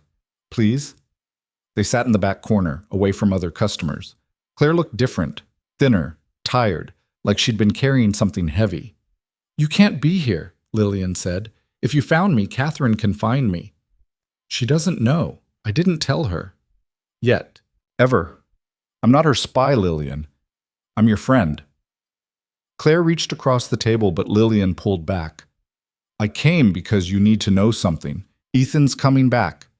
The world tilted. "What?" "He got the annulment papers. He called me from Paris, completely wrecked, said he couldn't believe you actually signed them, that he thought maybe—" She stopped. "It doesn't matter what he thought. Point is, he's flying back next week, and he's planning to find you." "Why?" "Because he loves you, you idiot. He finally figured it out, and now he wants to make it right." Lillian laughed, but there was no humor in it. "He doesn't love me. He loves the idea of fixing his mistakes." "Maybe at first, but I've talked to him, Lillian, for hours, over the past few months. He's different. He's been in therapy, dealing with the grief he never processed. He sold the estate, donated most of Evelyn's things. He's trying to actually move forward. Good for him. He can move forward alone." "Can he? When he finds out about the baby?" Lillian's hand went protectively to her stomach. "He's not going to find out. He will eventually. You can't hide a child forever, and when he does, he's going to feel betrayed, like you robbed him of something. I'm protecting my child from a life of being compared to ghosts, or you're protecting yourself from having to share them." Claire's voice went soft. "I get it. I do. Ethan hurt you. He deserves to hurt for that. But this baby? They deserve a father who wants to be there. And like it or not, Ethan would want to be there. He wanted to be there for Evelyn's baby too. Look how that turned out." Claire went pale. "How did you?" "Catherine told me. Used it as ammunition to get me to come back." Lillian felt tears threatening. "Don't you see? That baby died. Evelyn died. And if I go back, if I let Ethan into this, he's going to see my child and remember what he lost. Every birthday, every milestone, every moment, he'll be thinking about the child he never got to meet. Or he'll be grateful for the one he has. You don't know that. Neither do you, but you're making the decision for him anyway." They sat in silence. Around them, the cafe hummed with normal life. People ordering coffee, students studying, tourists asking for directions. None of them knew that Lillian's entire world was crumbling in a corner booth. "When does he get back?" she asked finally. "Wednesday. He's going to New York first. Looking for you." 3 days. She had 3 days to decide. That night, Lillian couldn't sleep. She lay in bed, feeling the baby move, and thought about the impossible situation she'd created. She'd run from Ethan to protect herself, to protect her child. But maybe Claire was right. Maybe she was just protecting herself from having to risk her heart again. The next morning, she called the only person she could trust to tell her the truth. "Grace," she said when the bookstore owner answered. "Can we talk?" They sat in the bookstore after hours, surrounded by thousands of stories that all ended either happily or tragically, with no room for the messy in-between where most people actually lived. Lillian told her everything. The marriage, the replacement, the wedding disaster, the pregnancy, the running, the choice she'd made to keep it secret. Grace listened without interrupting. When Lillian finished, she was quiet for a long time. "What do you think I should do?" Lillian asked finally. "I think you're asking the wrong question." "What's the right question?" "Not what you should do, what you want to do." Lillian opened her mouth to say she wanted to stay hidden, stay safe, raise her child alone. But the words wouldn't come, because buried under all the fear and anger and hurt, there was something else, something she'd been trying to ignore for months. She missed him. Not the man who'd called her by another woman's name, not the cold, distant stranger she'd married, but the man who'd appeared in glimpses, the one who'd listened to her read in the library, who'd looked genuinely curious when she pushed back, who'd written her a letter cataloging all the small things he'd noticed about her. The man who might have actually been falling in love with her before everything fell apart. "I want my child to have a father," she said quietly, "but I'm terrified that father is going to see someone else when he looks at them." "Then tell him that. Not me. Him." "What if he proves me right? What if he proves you wrong?" The question sat between them like a dare. Lillian went home and stared at her phone for 2 hours. She had Ethan's number, had never deleted it, even though she'd meant to. Her thumb hovered over it approximately 700 times. Finally, at midnight, she typed out a message. "We need to talk. When you get back to New York, call me." She hit send before she could overthink it. The response came 30 seconds later. "I'm already here. Where are you?" Her heart stopped. "You said Wednesday." "I lied. Didn't want you to run again. Please, Lillian, just tell me where you are." She stared at the message. This was it. The moment everything changed. She could block his number, disappear again, raise her child in peace and safety and loneliness, or she could take the biggest risk of her life. Lillian looked down at her stomach, visible now under her nightshirt. The baby kicked, like they were weighing in on the decision. She typed, "Asheville, North Carolina, 47 Oak Street, apartment 2B. But, Ethan, there's something you need to know before you come here." The dots appeared, showing he was typing. Disappeared. Appeared again. Finally, "Whatever it is, we'll figure it out together. I'm leaving now. I'll be there tomorrow." Lillian set down the phone with shaking hands. Tomorrow, Ethan would arrive. Tomorrow, he would learn the truth. And tomorrow, she would find out whether she'd been protecting her child from him or protecting herself from the possibility that he might actually love her after all. She didn't sleep that night. Just lay in bed, watching the ceiling and feeling the baby move, and wondered if she'd just made the best decision of her life or the worst. By morning, she still didn't know, but she showered, dressed in the one maternity outfit that still fit properly, and waited. The knock came at 11 a.m.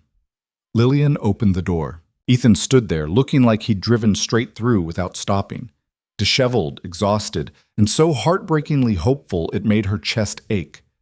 His eyes went immediately to her stomach. Very, very pregnant stomach. The color drained from his face. "Lillian, I should have told you," she said before he could finish. "I should have told you that night in New York, but I was scared and angry, and I thought I was protecting—" "How far along?" 7 months. He did the math. She watched him do it, saw the moment he realized what it meant. "The night before the wedding," he said, voice barely audible. "Yes." "You've been pregnant this whole time. You left, you signed the annulment papers, you disappeared, and you were carrying my child." "Yes." He stared at her. Then, without warning, he laughed. Not a happy sound. A broken, desperate sound that made her want to close the door in his face. "You were going to keep this from me," he said. "You were going to raise my child alone and never tell me. That's what you were planning." "I was planning to protect my baby from growing up in a house full of ghosts." "Our baby. It's our baby, Lillian." "Is it?" The question came out harsh. "Because from where I'm standing, you gave up any claim to our, when you called me by her name at our wedding, when you spent 6 weeks treating me like a placeholder, when you showed me, every single day, that you couldn't see me as anything other than a replacement." I know I did, and I'm sorrier than you can possibly imagine." He took a step forward. She took a step back. "But that doesn't change the fact that this baby is mine too. I have a right." "You have no rights. We're annulled. Legally, this child is mine alone." His jaw clenched. "I could fight that." "You could try, but you'd lose. I have documentation of emotional abuse, public humiliation, abandonment. Any judge would side with me. So what? You're just going to shut me out? Deny me the chance to be a father?" "I'm giving you the chance to walk away with your conscience clear, No obligations, no expectations. You can go back to Europe, keep working on yourself, live your life, and my child can grow up free from all the baggage that comes with being a Caldwell. Your child. He said it like it was poison. You keep saying my child like I'm not even part of this. Because you weren't, not for the past 7 months. I did this alone, Ethan. Every appointment, every kick, every moment of terror, wondering if I could actually do this. I did it alone. You don't get to show up now and claim ownership. I would have been there. If you'd told me, would you? Really? Or would you have looked at my pregnant body and seen Evelyn? Would you have touched my stomach and thought about the baby you lost with her? The words landed like a punch. Ethan actually staggered back. Catherine told you, he said. She used it as leverage to try to get me to come back. Because apparently this baby is her second chance at a grandchild since the first one died before you even knew it existed. Ethan's face crumpled. He reached out blindly for the doorframe, holding himself upright. That's not... She had no right. No, she didn't, but she did it anyway. Just like she's threatened to take custody of my baby if I don't cooperate. Just like your entire family has treated me like an incubator for the heir they think they deserve. I didn't know about any of it. I swear, Lillian, I didn't know. Well, now you do. They stood there, 5 feet apart, but it might as well have been miles. The baby kicked hard, like they could sense the tension. Lillian winced. Ethan noticed. Are you okay? I'm fine. Can I... He gestured at her stomach. Can I feel it? Please? Every instinct screamed at her to say no, to protect this last piece of intimacy she had with her child. But she saw the desperation in his face, and despite everything, she couldn't quite be that cruel. Okay. He moved forward slowly, like approaching a wild animal, reached out with a shaking hand, pressed his palm against her stomach where the baby was currently doing gymnastics. The baby kicked directly into his hand. Ethan made a sound Lillian had never heard from him, half laugh, half sob. His eyes filled with tears. That's my child, he whispered. That's really my child. Yes. He looked up at her, and the expression on his face broke something in her chest. Pure wonder mixed with pure agony. I've been so stupid, he said. So unbelievably stupid. I wasted all that time trying to resurrect someone who was gone. And I missed everything that was right in front of me. I missed you, and now I'm missing this too. You don't have to miss it, but you need to understand I'm not coming back to that life. Not to the estate, not to your mother's control, not to being Mrs. Caldwell. If you want to be part of this, it's on my terms. What are your terms? Lillian hadn't actually thought that far ahead. She'd been so focused on keeping him away that she hadn't considered what letting him in might look like. I don't know yet, she admitted, but I know what they're not. No more comparisons. No more looking at me or this baby and thinking about who you lost. No more Catherine having any say in how I raise my child. Our child. She started to argue, then stopped. Because he was right. Like it or not, this baby was half his. Our child, she conceded. But I'm the primary parent. I'm the one making the decisions. I can live with that. As long as you let me be there. As long as you give me a chance to be the father I should have been from the start. I don't trust you yet. I know. I'll earn it. That could take years. I have years. He pressed his hand more firmly against her stomach, like he could hold the baby through sheer will. I'll do whatever it takes, Lillian. I'll move here if you want. I'll see a therapist. I'm already seeing one, actually. I'll prove to you that I can see you. Really see you. Not her, not anyone else. Just you. The baby kicked again, and Lillian felt tears on her own cheeks now. I was so angry at you, she said. I'm still angry at you. You should be. I don't deserve forgiveness. You don't deserve this baby either. I know, but I'm asking for the chance anyway. They stood there, his hand on her stomach, both of them crying, both of them terrified. Finally, Lillian said, There's a spare room. You can stay for a few days. We'll talk. Figure things out. But I'm not promising anything. That's more than I deserve. She let him in, and as the door closed behind them, Lillian realized she'd just made a choice she couldn't take back. She'd let him in. Not all the way. Not yet. But enough. Enough to hope. Enough to hurt. Enough to possibly eventually heal. She just prayed she wouldn't regret it. The spare room was barely bigger than a closet, with a twin bed that had seen better days and a window that overlooked the alley behind the bookstore. Ethan stood in the doorway, looking at it like he'd never seen anything quite so humble. "It's not the estate," Lillian said, defensive despite herself. "No, it's better." He set down his bag, a single duffel, which was somehow more shocking than anything else. Ethan Caldwell, who'd probably never packed his own suitcase in his life, had come here with one bag. "Can I ask you something?" "You can ask." "Why Asheville?" She leaned against the doorframe, one hand on her stomach where the baby was settling after all the excitement. "I drove until I found a place that felt like I could breathe. This was it." "Do you like it here?" "I love it here. The mountains, the people, the fact that nobody knows who I am or cares about my last name," she paused. "Or my married name, whichever. We're still married, technically. The annulment takes months to process. Then I guess we're in limbo." "Story of my life," he said, so quietly she almost didn't hear it. That first night was awkward in ways Lillian hadn't anticipated. She made dinner, pasta, because it was cheap and easy, and they ate at her tiny kitchen table, knees almost touching in the cramped space. Ethan tried to help clean up and nearly broke her only good plate. She wanted to be irritated, but he looked so genuinely apologetic that she found herself laughing instead. "Have you ever actually washed dishes before?" she asked. "There's a first time for everything." Clearly. He smiled, and for just a second she saw the man he might have been if grief hadn't hollowed him out. Younger, somehow, lighter. Then the moment passed, and they were back to being two strangers sharing space. "I should let you rest," Ethan said, drying his hands on a towel. "You must be exhausted." "I'm pregnant, not dying." "I know, but still." He hesitated. "Is there anything you need? Anything I can do?"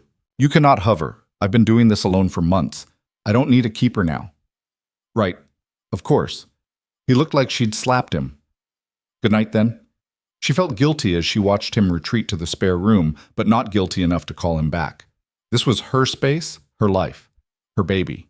She'd let him in, but that didn't mean she was ready to let him take over. The next morning, she woke to find him already gone. Panic seized her. He'd left, given up, decided it was too hard. But then she saw the note on the kitchen counter. "Went for a run. Back soon. Made coffee. Decaf. I looked it up." E. The coffee was terrible, but he'd tried. That had to count for something. She was finishing her second cup when he returned, sweaty and breathless. He stopped in the doorway when he saw her. "You're up. I wasn't sure if you'd be awake. I can shower. I know I'm gross." "Ethan, breathe." He did, visibly trying to calm down. "Sorry. I'm nervous." "Why?" "Because I don't know how to do this, any of this, and I'm terrified of screwing it up." The honesty caught her off guard. "You're already doing better than yesterday." "Am I?" "You made coffee. It's bad coffee, but you tried." He actually laughed. "I'll work on my barista skills." Over the next few days, they fell into a strange rhythm. Ethan went to therapy. He'd found a local counselor who had emergency availability, and came back looking wrung out but determined. He helped around the apartment, learning to navigate her tiny kitchen and even tinier bathroom. He went to the bookstore where she worked and bought half the pregnancy books Grace had in stock. "You know you can just Google this stuff," Lillian said, watching him highlight passages like he was studying for an exam. "I want to do it right." "There's no right way. Babies don't come with instructions." "Then I'll figure it out as I go, like you did." She wanted to tell him it wasn't the same, that he'd missed too much to catch up now. But watching him read about fetal development with the kind of focus he'd probably once reserved for business deals, she couldn't quite get the words out. The first real test came on day 4. Lillian was getting ready for work when a contraction hit. Braxton Hicks, the midwife, had said they'd start happening, and she had to grab the counter to steady herself. Ethan was beside her instantly. "What's wrong? Is it the baby? Should I call someone?" "It's fine, just practice contractions." "Practice?" He looked horrified. "Your body is practicing? Without warning? That's how it works." "This is insane. You're doing something insane and acting like it's normal." Despite the discomfort, she found herself smiling. "Welcome to pregnancy. It only gets weirder from here." He insisted on driving her to work, even though it was a 5-minute walk. Insisted on coming in to make sure she was okay. Grace took one look at him and raised her eyebrows. So this is the infamous husband, she said. Ex-husband, Lillian corrected. Almost. Current husband who's trying very hard not to be ex, Ethan said, extending his hand. Ethan Caldwell. Grace shook it, studying him with the intensity of someone who'd read too many psychology books. Grace Morrison, and I'm warning you now, if you hurt her again, I know where to hide a body in these mountains. Noted. Good. Now get out of here. She has work to do. Ethan left, but not before giving Lillian a look that said, we'll talk about this later. I like him, Grace announced once he was gone. You threatened to murder him. And he took it seriously. That's a good sign. She started sorting through the morning delivery of books. He's trying, Lillian. That counts for something. Does it? Trying doesn't erase what he did. No, but it's a start. That evening, Lillian came home to find Ethan cooking, or attempting to cook. The kitchen looked like a war zone, and something was definitely burning. What are you doing? She asked, dropping her bag. Making dinner, or trying to. The recipe said easy, but I think it lied. He gestured helplessly at the stove where something that might have once been chicken was now charcoal. Step away from the pan. He did, looking relieved. Lillian took over, salvaging what she could and improvising the rest. They ended up with something edible, if not exactly appetizing. I'm sorry, Ethan said as they ate. I wanted to do something nice. I wanted to show you that I'm useful. But I just made a mess. You tried. That's more than you did before. Before I had a chef. Before you had everything, and you were miserable anyway. He set down his fork, meeting her eyes. I was. I didn't realize how miserable until I left. Until I had to actually face myself without all the buffers and distractions. And what did you find? Someone I didn't recognize, someone who'd let grief turn him into someone cruel. He swallowed hard. I'm sorry, Lillian, for all of it, for treating you like a replacement, for not seeing you, for... Stop! She couldn't hear another apology. They were starting to lose meaning. I don't need sorry.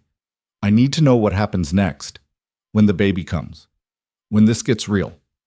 What do you want to happen? I want to know you're not going to disappear, that you're not going to look at our child and see what you lost with Evelyn. I won't. You can't promise that. You're right, I can't. He leaned forward. But I can promise to try every single day, and if I slip, if I start comparing, you can call me on it. Kick me out if you need to. I'll deserve it. I don't want to kick you out. I want... She stopped, not sure what she wanted, or maybe too scared to say it out loud. What? Tell me. I want my child to have a father who loves them for who they are, not who they represent or replace, just them. I can do that. Can you? Because you couldn't do it for me. The words hit harder than she'd intended. Ethan actually flinched, but he didn't look away. No, I couldn't. But you're not our child. You're you, complicated and challenging and nothing like what I expected. And somewhere in the middle of trying to force you into a role you never fit, I started falling in love with the person you actually are. Lillian's breath caught. Don't. Don't what? Don't say things like that. Don't make this harder than it already is. I'm not trying to make it harder. I'm trying to be honest. He reached across the table, stopping just short of touching her hand. I love you, Lillian. Not the idea of you. Not the resemblance. You. And I know I have no right to say that after everything, but it's true. You don't know me well enough to love me. Then let me get to know you, really know you. Not wife to husband or mother to father, but person to person. She wanted to say no. Wanted to protect herself from the possibility of getting hurt again. But she was tired of running, tired of being afraid. Okay, she said finally. But slowly, no grand gestures, no promises you can't keep, just slow. I can do slow. They started going for walks in the evenings, Lillian waddling along while Ethan matched her pace without complaint.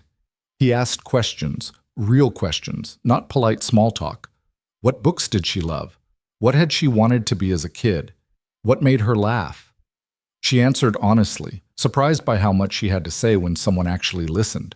He told her about his childhood, the pressure of being a Caldwell, the expectations he'd never quite met, about meeting Evelyn and thinking she was the answer to everything, about the crash and the 3 years after where he'd stopped being a person and started being a monument to grief. I kept everything.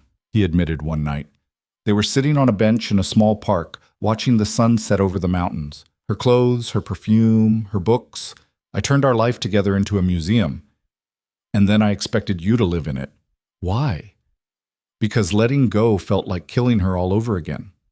If I moved on, if I fell in love with someone else, it meant she was really gone. And I wasn't ready for that. Are you ready now? He was quiet for a long moment. I don't know if you're ever ready, but I'm trying to accept it. That she's gone. That she's not coming back. That loving someone new doesn't erase what I had with her. Does Catherine know you're here? She knows I'm in North Carolina. She doesn't know why. She's going to find out eventually. Let her. I'm done letting my mother control my life. But 3 days later, Catherine did find out, and she didn't take it well. Lillian was working at the bookstore when the black Mercedes pulled up outside. She recognized it immediately, felt her stomach drop. "Grace," she said, voice tight. "I need to leave. Right now." But it was too late.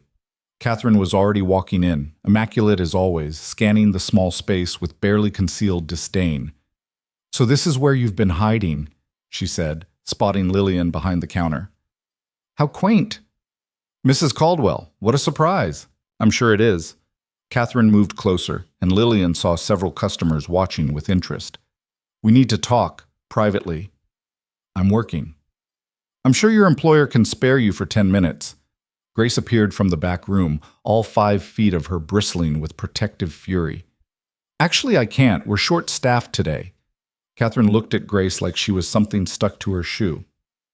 "And you are?" "The owner, and I don't appreciate people harassing my employees." "I'm not harassing anyone. I'm speaking with my daughter-in-law." "Former daughter-in-law," Lillian corrected. "The annulment is processing." "About that," Catherine pulled out a folder. "I've had my lawyers look into it.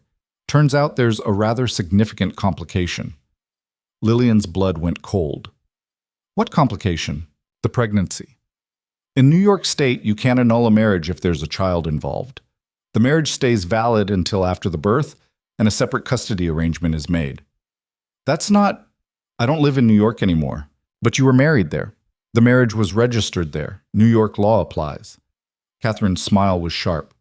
"Which means you're still Mrs. Caldwell. And that baby is still a legitimate Caldwell heir, and I have every right to be involved in decisions regarding my grandchild's welfare." "You have no rights. None." "Don't I?" "I've already filed a petition for grandparental visitation rights. Given that the marriage is in crisis, and the mother has demonstrated unstable behavior, running away, hiding the pregnancy, living in poverty, I have a strong case." "This isn't poverty, and I'm not unstable." "Aren't you? You walked out of your wedding. You disappeared for months. You're working in a bookstore while 7 months pregnant instead of accepting the resources available to you." Catherine looked around the shop pointedly. "A judge might find that concerning." Grace stepped forward. "Get out." "Excuse me?" "You heard me. Get out of my store before I call the police and have you removed for harassment. I'm having a private conversation with—" "You're threatening a pregnant woman in my establishment. That's not a conversation. That's intimidation." Grace moved to the phone. "You have 30 seconds to leave." Catherine looked at Lillian one more time. "This isn't over. I'll be in touch." She left in a cloud of expensive perfume and malice. Lillian sank onto the stool behind the counter, shaking. "She's going to take my baby." "No, she's not. She's bluffing." But Grace didn't sound certain. "She has lawyers, resources. I have nothing." "You have more than you think." Lillian went home early, too rattled to work. She found Ethan on the couch, reading one of the pregnancy books. He looked up when she came in, and his expression immediately shifted to concern. "What happened?" She told him everything, about Catherine's visit, the legal threats, the petition for grandparental rights. By the time she finished, Ethan looked furious in a way she'd never seen before. "She had no right," he said, voice tight. "No right to threaten you, to use our child as leverage. She thinks she does. And legally, she might be right. Then we fight her. Legally, financially, whatever it takes. With what money? I can barely afford this apartment. With my money, my lawyers, everything I have." Lillian stared at him. "Why would you do that? Help me against your own mother?" "Because she's wrong. Because you're the one carrying our child and making yourself sick with worry while she plays power games. Because I'm done choosing her over people I actually care about. You barely know me. I know enough. I know you're a good person who doesn't deserve this. I know our child deserves a mother who isn't living in fear. He stood up, pacing. I'm calling my lawyers. We're going to file a countersuit. Harassment, attempted manipulation of custody, whatever they can make stick. That'll make it worse. She'll retaliate. Let her try. I'm not the same person I was 6 months ago. I'm not scared of my mother anymore. He wasn't bluffing. Within hours, he had 3 different lawyers on conference calls, all of them assuring Lillian that Catherine's threats were mostly hot air. Grandparental rights were difficult to establish when both parents were present and capable. The fact that Lillian and Ethan were still legally married actually helped. It showed stability, even if that stability was complicated. But we need to present a united front, one of the lawyers said. If you're living separately, if there's any indication of marital discord, it gives her ammunition. So what are you suggesting? Lillian asked. That you either reconcile fully or file for divorce and establish a formal custody agreement. The limbo you're in now makes you vulnerable. After the calls ended, Lillian and Ethan sat in silence. I'm not reconciling for legal strategy, she said finally. I wouldn't ask you to, but we do need to figure out what we're doing. Not for the lawyers. For us. I don't know what we're doing. I barely know what day it is. Then let's start simple. I'm here. I want to be here. I want to help raise our child and support you and prove that I'm not the person I was. And if that's not enough, then I'll accept it. But let me try first. The next week was a blur of legal maneuvering. Catherine fired back with her own lawyers, claiming that Ethan was being manipulated by Lillian and wasn't thinking clearly. She had doctors lined up to testify about the psychological impact of pregnancy on decision-making, about how Lillian was clearly suffering from prenatal depression and needed intervention. It was vicious and calculated and exactly what Lillian had feared. But Ethan didn't back down. He gave statements to his lawyers. He gathered evidence of Catherine's controlling behavior over the years. He even got Claire to testify, something that cost Claire dearly, judging by the furious voicemails from their mother. She's disowning me, Claire told him over the phone. Called me a traitor. Said I'm choosing a gold digger over family. I'm so sorry, Lillian said, guilt crushing her. You shouldn't have to. Stop. I chose this. I chose you. Mother can deal with it. The preliminary hearing was set for 2 weeks away. Until then, all they could do was wait. Lillian tried to go back to normal, working at the bookstore, taking walks, preparing for the baby, but normal felt impossible with Catherine's threats hanging over everything. She was 8 months pregnant now, uncomfortable and exhausted, and so sick of being scared. One night she woke up to find Ethan sitting in the chair beside her bed. She nearly screamed before recognizing him. "What are you doing?" she asked, heart pounding. "I heard you crying. I wanted to make sure you were okay." She hadn't realized she'd been crying, but now that he mentioned it, her face was wet. "Bad dream," she said. "About?" "Catherine taking the baby. Me never seeing them again." Ethan moved to sit on the edge of the bed. "That's not going to happen." "You can't promise that." "I can promise that I'll do everything in my power to prevent it, and I have a lot of power." He hesitated. "Can I tell you something?" "Okay."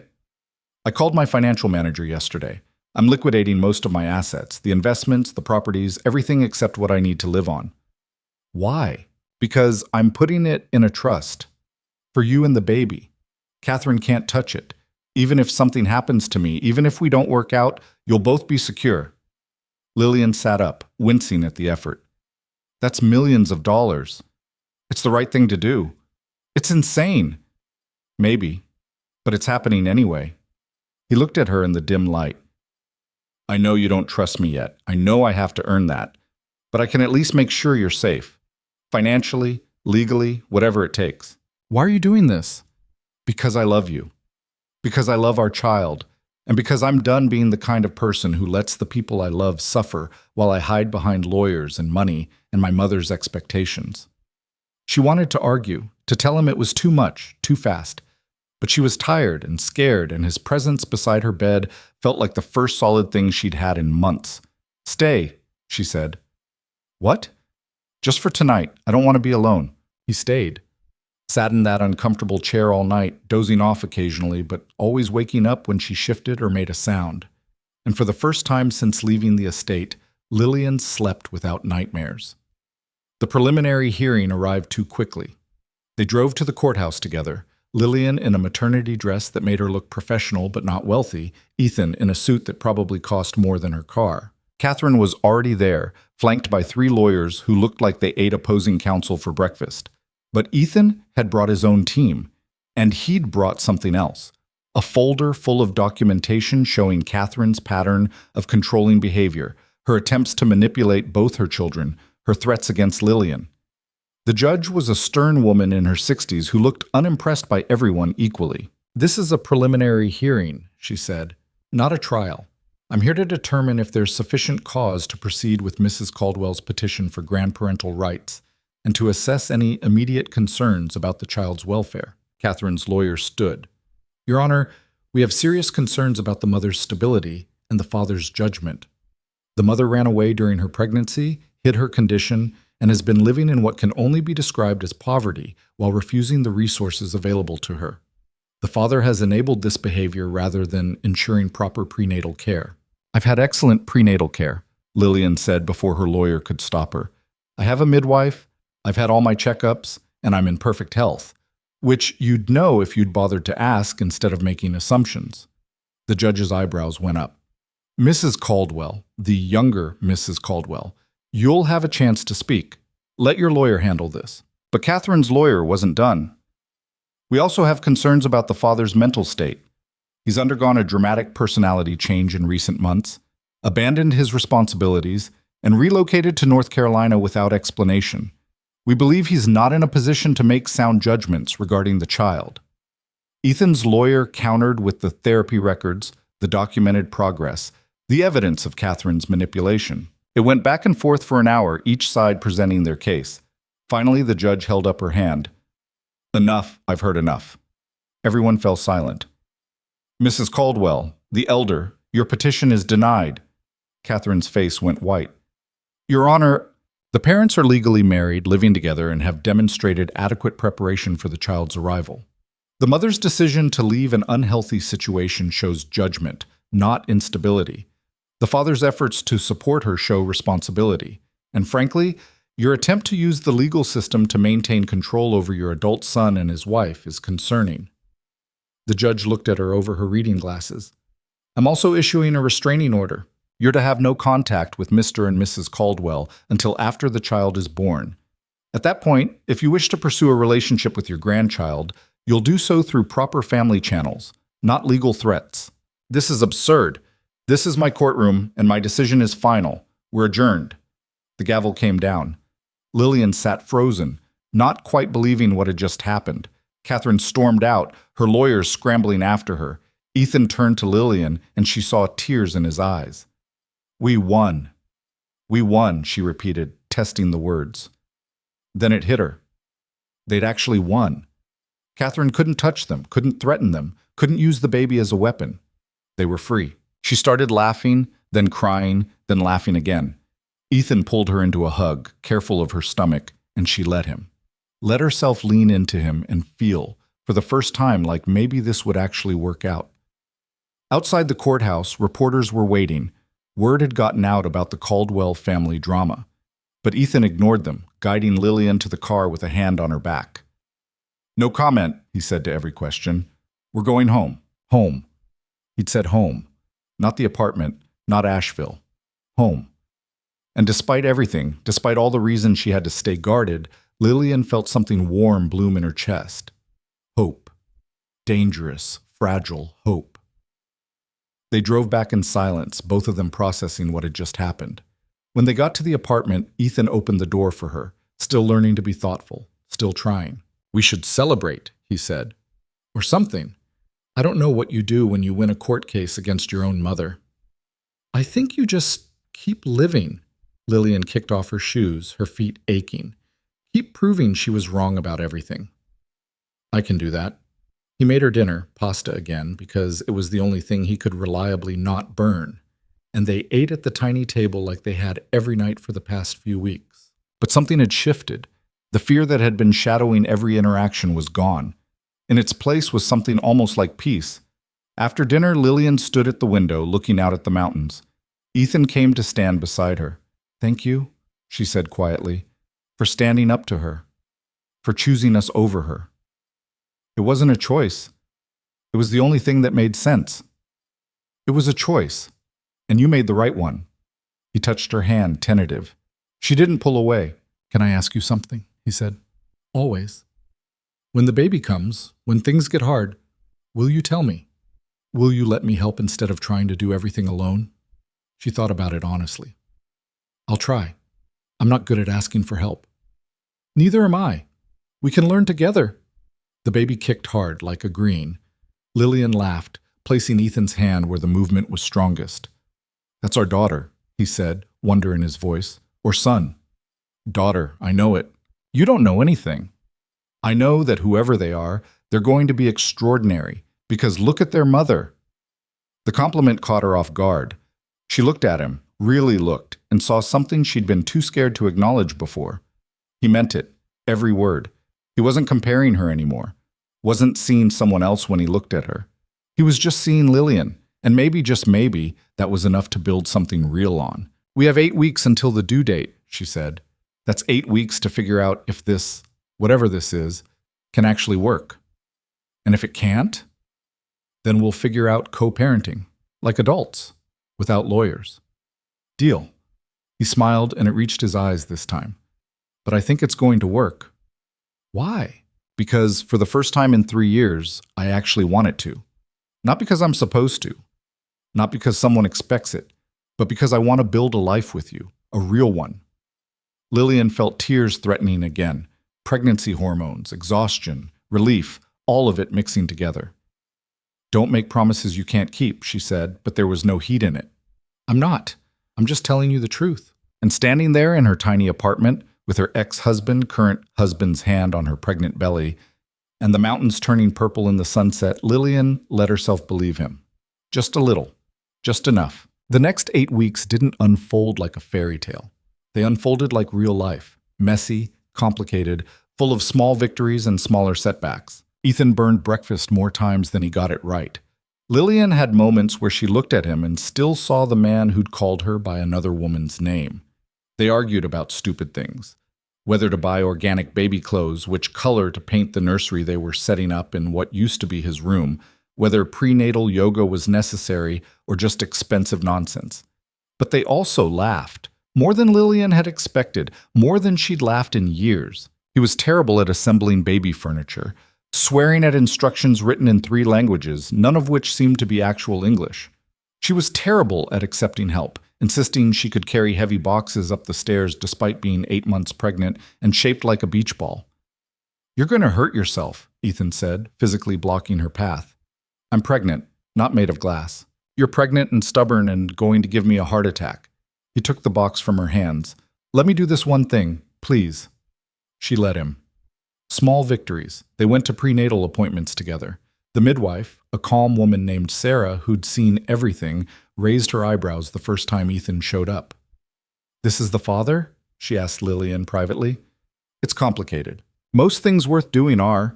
Sarah checked Lillian's blood pressure, measured her belly. "But he seems committed. That counts for something." Ethan asked a million questions during every appointment, taking notes like he was going to be tested later. "When is the baby's brain fully developed? What's the difference between Braxton Hicks and real labor? Should we be concerned about the position of the umbilical cord?" "First-time dad?" Sarah asked, amused. "Is it that obvious?" "You're doing fine. Better than most, actually. I once had a father faint during a routine checkup." "I'm not going to faint." "They all say that." At 36 weeks, Lillian's water broke during the dinner shift at the cafe. One moment she was taking someone's order for eggs and bacon, the next she was standing in a puddle, feeling her entire world shift. "Oh," she said, very calmly. "That's not good." Her coworker took one look and screamed for someone to call an ambulance. "Don't scream," Lillian said, gripping the counter as the first contraction hit. "You're scaring the customers. You're in labor." "I'm aware." She called Ethan. He answered on the first ring. He'd been doing that lately, keeping his phone on full volume at all times in case she needed him. The baby's coming, she said. Now? Like right now? That's generally how water breaking works. I'm on my way. Don't move. Don't do anything. Just, Ethan, breathe. I'll meet you at the hospital. He beat the ambulance there. Lillian had no idea how, but when the paramedics wheeled her into the emergency room, he was already waiting, looking wild-eyed and terrified. You drove like a maniac, didn't you? She asked. I may have broken several traffic laws. That's very irresponsible. I didn't want to miss anything. Another contraction hit, stronger this time. Lillian gripped the gurney rails, breathing through it the way Sarah had taught her. Ethan took her hand. What can I do? Just don't leave. I'm not going anywhere. Labor was 36 hours of hell. Lillian had read the books, taken the classes, thought she was prepared. She was not prepared. Nothing could prepare someone for this. The pain came in waves that built and built until she thought she'd break apart. She threw up. She cried. She told Ethan she hated him for getting her pregnant in the first place. That's fair, he said, holding her hand while she squeezed hard enough to cut off circulation. This is your fault. I know. I'm never having sex with you again. Also fair. Sarah checked her progress every few hours. 3 centimeters, 5 centimeters, 7. You're doing great, she kept saying. I'm dying. You're not dying. You're bringing a human into the world. There's a difference. At hour 28, Lillian broke. Just completely fell apart, sobbing that she couldn't do this, that it was too hard, that she'd made a terrible mistake thinking she could be a mother. Ethan held her through it, whispering things she couldn't quite hear over her own panic. What are you saying? She asked, gasping. That you're the strongest person I've ever met. That you can do this. That I believe in you even when you don't believe in yourself. That's cheesy. It's true. At hour 34, transition hit. The contractions came so close together they barely had time to breathe between them. Sarah said she was fully dilated, ready to push. I can't, Lillian said. You can, Sarah replied firmly. You're already doing it. Where do you want me? Ethan asked, looking slightly green. Wherever you're not going to faint. He stayed by her head, one hand in hers, the other smoothing back her sweat-soaked hair. And when Sarah said push, Lillian pushed, and pushed, and pushed until she thought her body would split in half. I can see the head, Sarah said. One more big push. Lillian gathered every last bit of strength she had left and pushed. The baby slid into the world with a wail that filled the entire room. It's a girl, Sarah announced, placing the screaming, bloody, perfect baby on Lillian's chest. Lillian looked down at her daughter, and felt something click into place inside her chest, something fundamental and unbreakable. Hi, she whispered. Hi, baby, I'm your mom. The baby quieted, opening dark eyes that seemed to look right through her. Ethan was crying, not quietly, full-on sobbing, tears streaming down his face as he stared at their daughter. She's perfect, he said, voice breaking. Lillian, she's perfect. She's kind of wrinkly, actually. Perfect, he insisted. They named her Eleanor Rose. Eleanor after Lillian's grandmother, the only family member who'd ever really believed in her. Rose because it was simple and beautiful and entirely her own. Not a family name, not a tradition, just something that felt right. The first night in the hospital, Lillian couldn't sleep. She kept watching Eleanor in the bassinet beside her bed, making sure she was still breathing, still real. Ethan dozed in the chair beside them, looking uncomfortable but refusing to leave even when the nurses offered to bring in a cot. Around 3 a.m., Eleanor started fussing. Lillian reached for her, wincing at the soreness, but Ethan was already up. Let me, he said softly. You need to rest. I'm her mother, I know, but I'm her father. Let me help. She watched him lift Eleanor with careful, terrified hands. He held her like she might shatter, swaying gently the way the nurses had shown them. Hey, Eleanor, he whispered. Hey, beautiful girl, your mom needs to sleep, so you and I are going to hang out, okay? I'm going to tell you about all the ways I messed up before you got here. It's a long list, so this might take a while. Lillian felt her throat tighten. Ethan, I want her to know the truth, he said, still swaying. I want her to know that I was broken when I met your mom. That I treated her terribly because I was too scared to move forward. That I almost lost both of you because I couldn't let go of the past. She's 2 hours old. She doesn't understand any of that. Maybe not, but I need to say it anyway. He looked at Lillian, and in the dim hospital light, she saw everything he'd been trying to tell her for weeks. I'm not going to be perfect at this. I'm probably going to screw up 100 different ways, but I'm going to love her with everything I have, and I'm going to love you the same way. Not because you look like someone else. Not because of what you represent, but because you're you, brilliant and stubborn and braver than anyone I've ever met. Stop making me cry. I just went through labor. I'm dehydrated. Then I'll get you water, and then I'll keep telling you the truth until you believe it. Eleanor fell back asleep in his arms. He placed her gently back in the bassinet, then brought Lillian a cup of water from the small sink. Thank you, she said. For the water? For all of it. For showing up. For fighting for us. For... She stopped, struggling with the words. For seeing me. Finally. I should have seen you from the beginning. But you see me now. That's what matters. He kissed her forehead, gentle. Get some sleep. I'll watch her. You need sleep too. I'm too wired to sleep. Let me have this.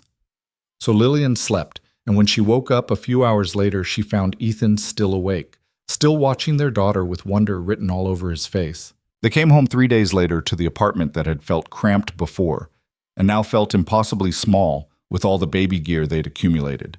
Grace had decorated it with balloons and a banner that said, Welcome home, Eleanor, in shaky handwriting.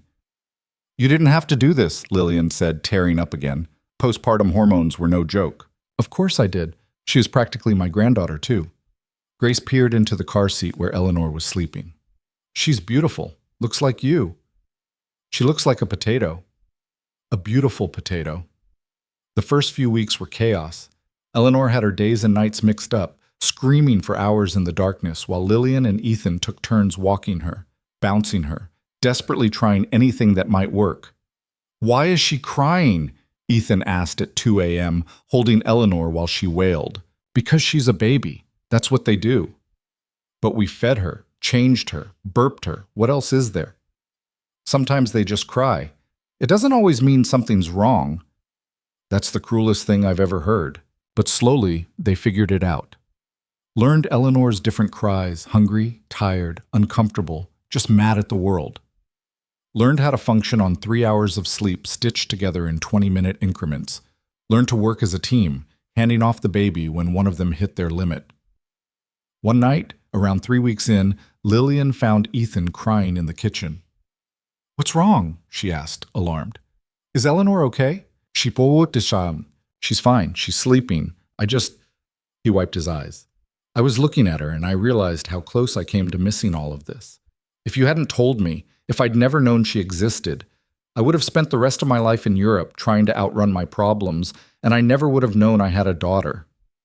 Lillian sat beside him at the tiny kitchen table. I almost didn't tell you. I know. I was so scared you'd look at her and see everything you lost. Do I? She thought about it honestly. No. You look at her and see her, just her. Because she's not a replacement. She's not a second chance. She's Eleanor, completely herself. He reached across the table, taking Lillian's hand. And you're not a replacement either. You never were. I just couldn't see it through my own grief. And now?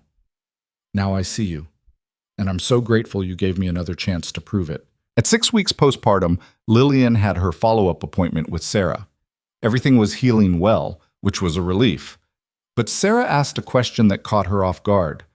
How are you doing? Mentally? Emotionally? I'm fine. Tired, but fine. And the relationship with Eleanor's father? Lillian glanced at Ethan, who was in the waiting room with the baby. It's good, better than I expected. You two married? Technically, it's complicated. Want to uncomplicate it? The question stayed with Lillian for days. They were still legally married. The annulment had been withdrawn after the court case. They were living together, raising a child together, falling into something that looked increasingly like an actual partnership, but they'd never talked about what happened next. She brought it up one evening while Eleanor slept in her bassinet, and they had a rare moment of quiet. We should talk about us, she said. Ethan looked up from the book he was reading. what to expect the first year. Okay, what are we doing? Long term? I was hoping we were building a life together. But we never actually decided that. We just sort of fell into it.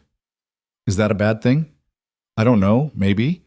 She struggled to articulate what she was feeling. I don't want to be with you just because we have a baby together. I don't want either of us to feel trapped. Do you feel trapped? No. But I want to make sure you don't. Ethan set down the book, giving her his full attention.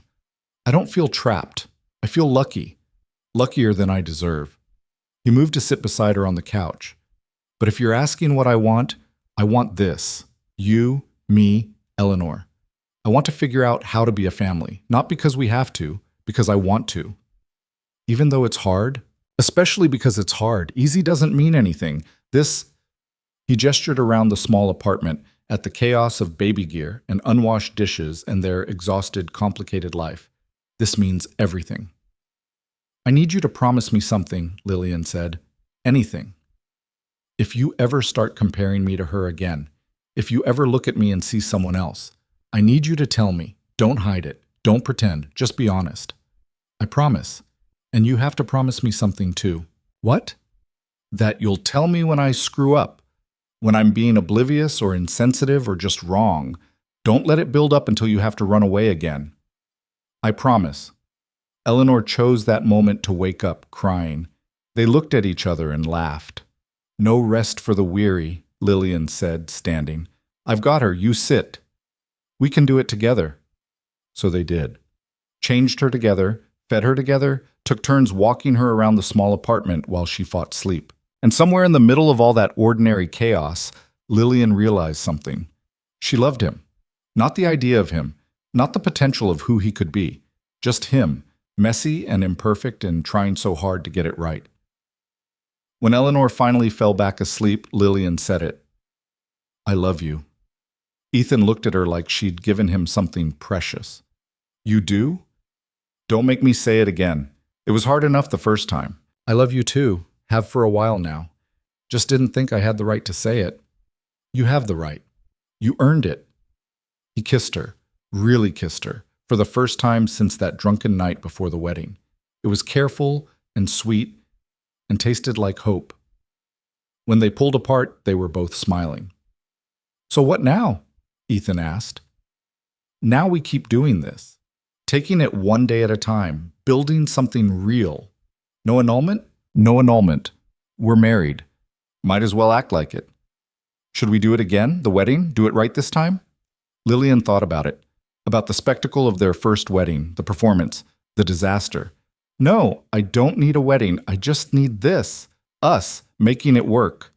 That's good, because I'm pretty sure my entire family would boycott anyway. They laughed, and Eleanor stirred but didn't wake. Catherine tried to reach out once, about 2 months after Eleanor was born. A letter arrived, carefully worded, asking to meet her granddaughter. Ethan handed it to Lillian. Your call. She read it twice. The letter didn't apologize. Catherine Caldwell didn't do apologies. But it did acknowledge that perhaps she'd been overly protective of the family's interests. What do you think? Lillian asked. I think she's my mother and Eleanor's grandmother. But I also think she tried to take our daughter away before she was even born, so I don't know. We could set boundaries, make it clear that we're in charge, not her. You'd be okay with that? I'd be okay with trying. If she crosses a line, we shut it down immediately. They arranged a meeting in a neutral location, a park in Asheville, public and safe. Catherine arrived exactly on time, dressed down by her standards, but still looking like she'd stepped out of a magazine. She looked older than Lillian remembered, tired. Thank you for agreeing to see me, Catherine said stiffly. We're doing this for Eleanor, Ethan replied. Not for you. I understand. Catherine's eyes went to the stroller where Eleanor was sleeping. May I? Lillian nodded. Catherine looked at her granddaughter for a long moment. When she looked up, her eyes were wet. She's beautiful. She is, Lillian agreed. I'm sorry. The words seemed to cost Catherine something. For threatening you. For trying to control everything. For... She stopped, struggling. For not trusting my own son to make his own choices. You scared me, Lillian said. You made me feel like I wasn't good enough. like I'd never be good enough. You're more than good enough. I just couldn't see it through my own fear of losing control. They talked for an hour. It wasn't a complete reconciliation. That would take time if it ever happened at all. But it was a start. Catherine agreed to respect their boundaries, to ask before visiting, to accept that Ethan and Lillian made the decisions about Eleanor's upbringing. I'd like to be part of her life, Catherine said at the end. If you'll let me. We'll see, Ethan said. One visit at a time. After she left, Lillian and Ethan sat on a park bench watching Eleanor sleep. That was hard, Lillian said. Worth it? Ask me in a few months. If she actually respects the boundaries, maybe. And if she doesn't, then we cut her off. Eleanor doesn't need a grandmother who makes her mother feel inadequate. Agreed. Claire visited a few weeks later, bringing gifts and enthusiasm and a willingness to change infinite diapers. She's perfect, Claire declared, holding Eleanor. And you two are surprisingly functional. We have our moments, Lillian said. I'm just saying, I expected more chaos. You both look almost happy. We are happy, Ethan said, surprising himself. Exhausted and covered in spit up, but happy. Good. You deserve it. Claire handed Eleanor back to Lillian. Both of you do. When Eleanor was 4 months old, Lillian went back to work part-time at the bookstore. Ethan stayed home with the baby, fumbling his way through feedings and naps and the bizarre sleep schedule of a 4-month-old. How do you do this every day? He asked when Lillian came home to find him covered in pureed sweet potato. Carefully, and with less sweet potato on my shirt. She's surprisingly strong for someone who can't even sit up yet. Lillian took Eleanor, who immediately grabbed a handful of her hair. Welcome to parenthood. It's all downhill from here. Can't wait. But he meant it. She could tell.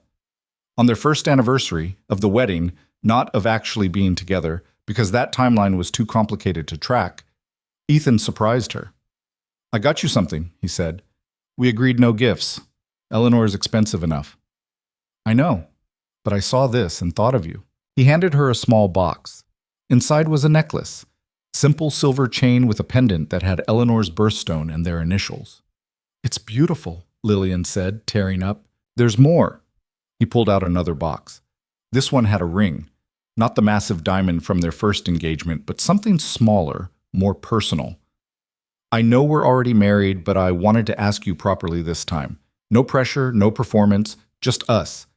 Lillian Harper, will you stay married to me? For real this time? She laughed through tears. That's the worst proposal I've ever heard. Is that a yes? Of course it's a yes, you idiot. He slipped the ring on her finger beside the original wedding band she'd started wearing again a few months ago. It fit perfectly. They didn't have a second wedding. They didn't need one. Instead, they had a quiet dinner at home, takeout because neither of them had the energy to cook, and Eleanor screaming in the background because she was teething. It was chaos. It was imperfect. It was nothing like either of them had imagined their life would be. It was perfect anyway. 1 year after Eleanor was born, they were doing tummy time on the living room floor when she rolled over for the first time. They both cheered like she'd won an Olympic medal. Did you see that? Ethan asked, scrambling for his phone to video it. Do it again, Eleanor. Show your dad. Eleanor just drooled and looked confused by all the excitement. She's going to be walking before we know it, Lillian said. Don't say that. I'm not ready. Too bad. That's not how kids work. They watched Eleanor discover her toes, grabbing them with chubby hands and trying to put them in her mouth. I've been thinking, Ethan said, about the apartment. What about it?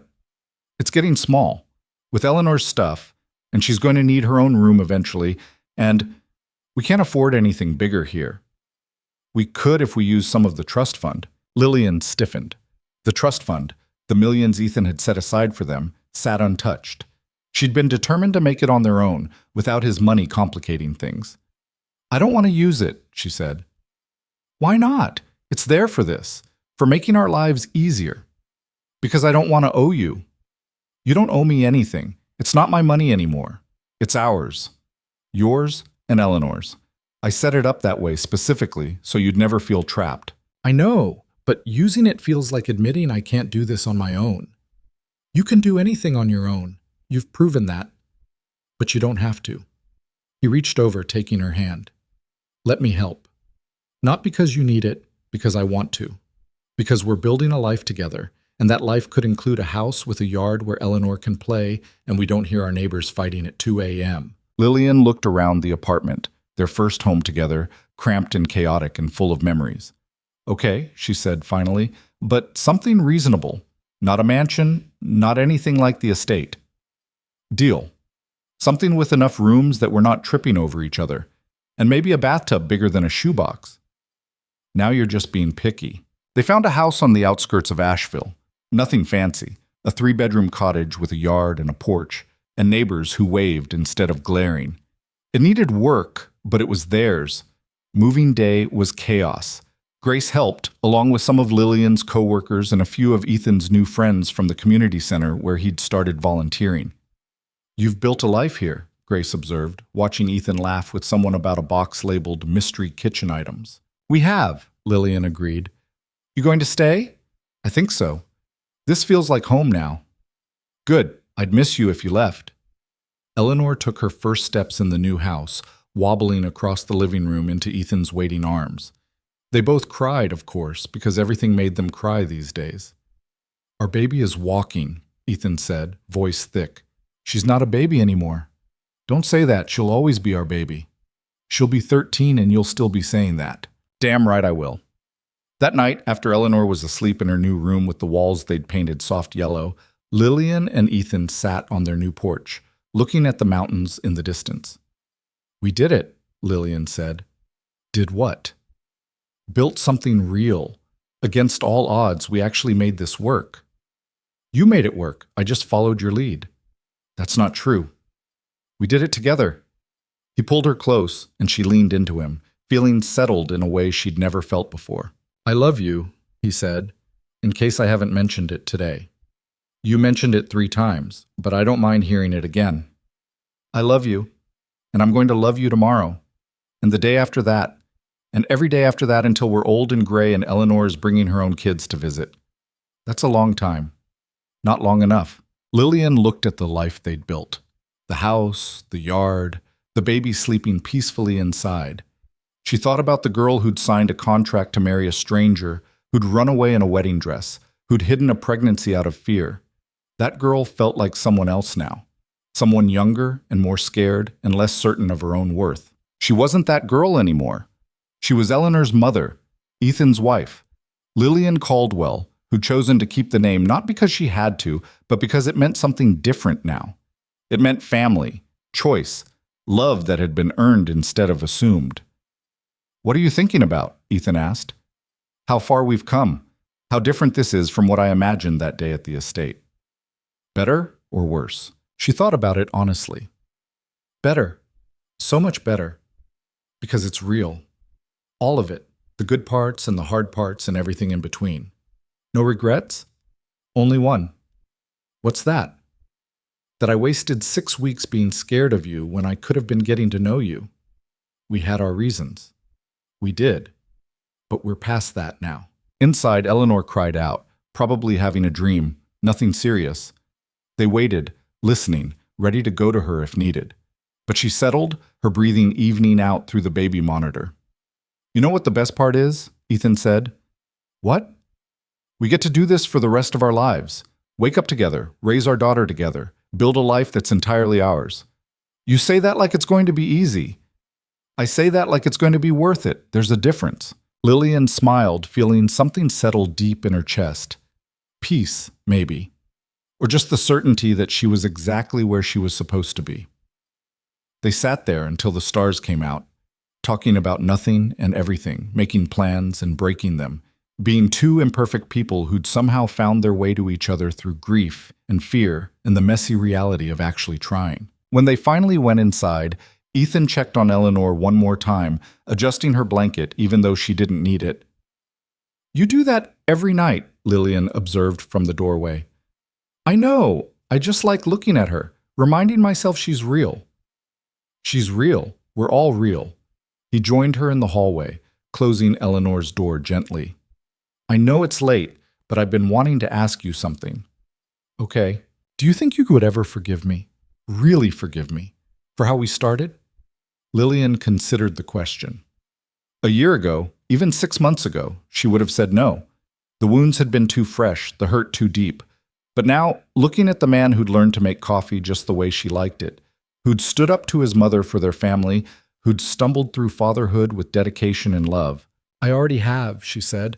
"Not because I forgot what you did, but because the person you are now isn't the person who did those things. You've changed. We both have." "Thank you," he said quietly, "for giving me the chance to change. Thank you for taking it." They went to bed in their new house, in their new life, and fell asleep holding hands like they'd been doing this forever instead of just learning as they went. Years later, when Eleanor asked how they met, Lillian would tell her a version of the truth, that they started as strangers who made a deal, and through trying to make that deal work, they accidentally fell in love. Eleanor, at 5 years old, would wrinkle her nose and say, "That's weird." "Most love stories are," Lillian would reply. "Did you know right away that you loved Daddy?" "No, it took a while. We had to figure it out." "But you did figure it out." "We did." "That's good," Eleanor would say seriously. "Because then I wouldn't be here." "No, you wouldn't, and that would be the real tragedy." But that was still years away. For now there was just this: a cottage in the mountains, a baby sleeping peacefully, and two people who'd found each other through all the wrong reasons and stayed for all the right ones. Lillian had come to Asheville running from a life that didn't fit. She'd built a new one from nothing, piece by piece, mistake by mistake. And somewhere along the way, the man she'd married out of desperation had become the partner she'd chosen out of love. It wasn't the story she'd imagined for herself.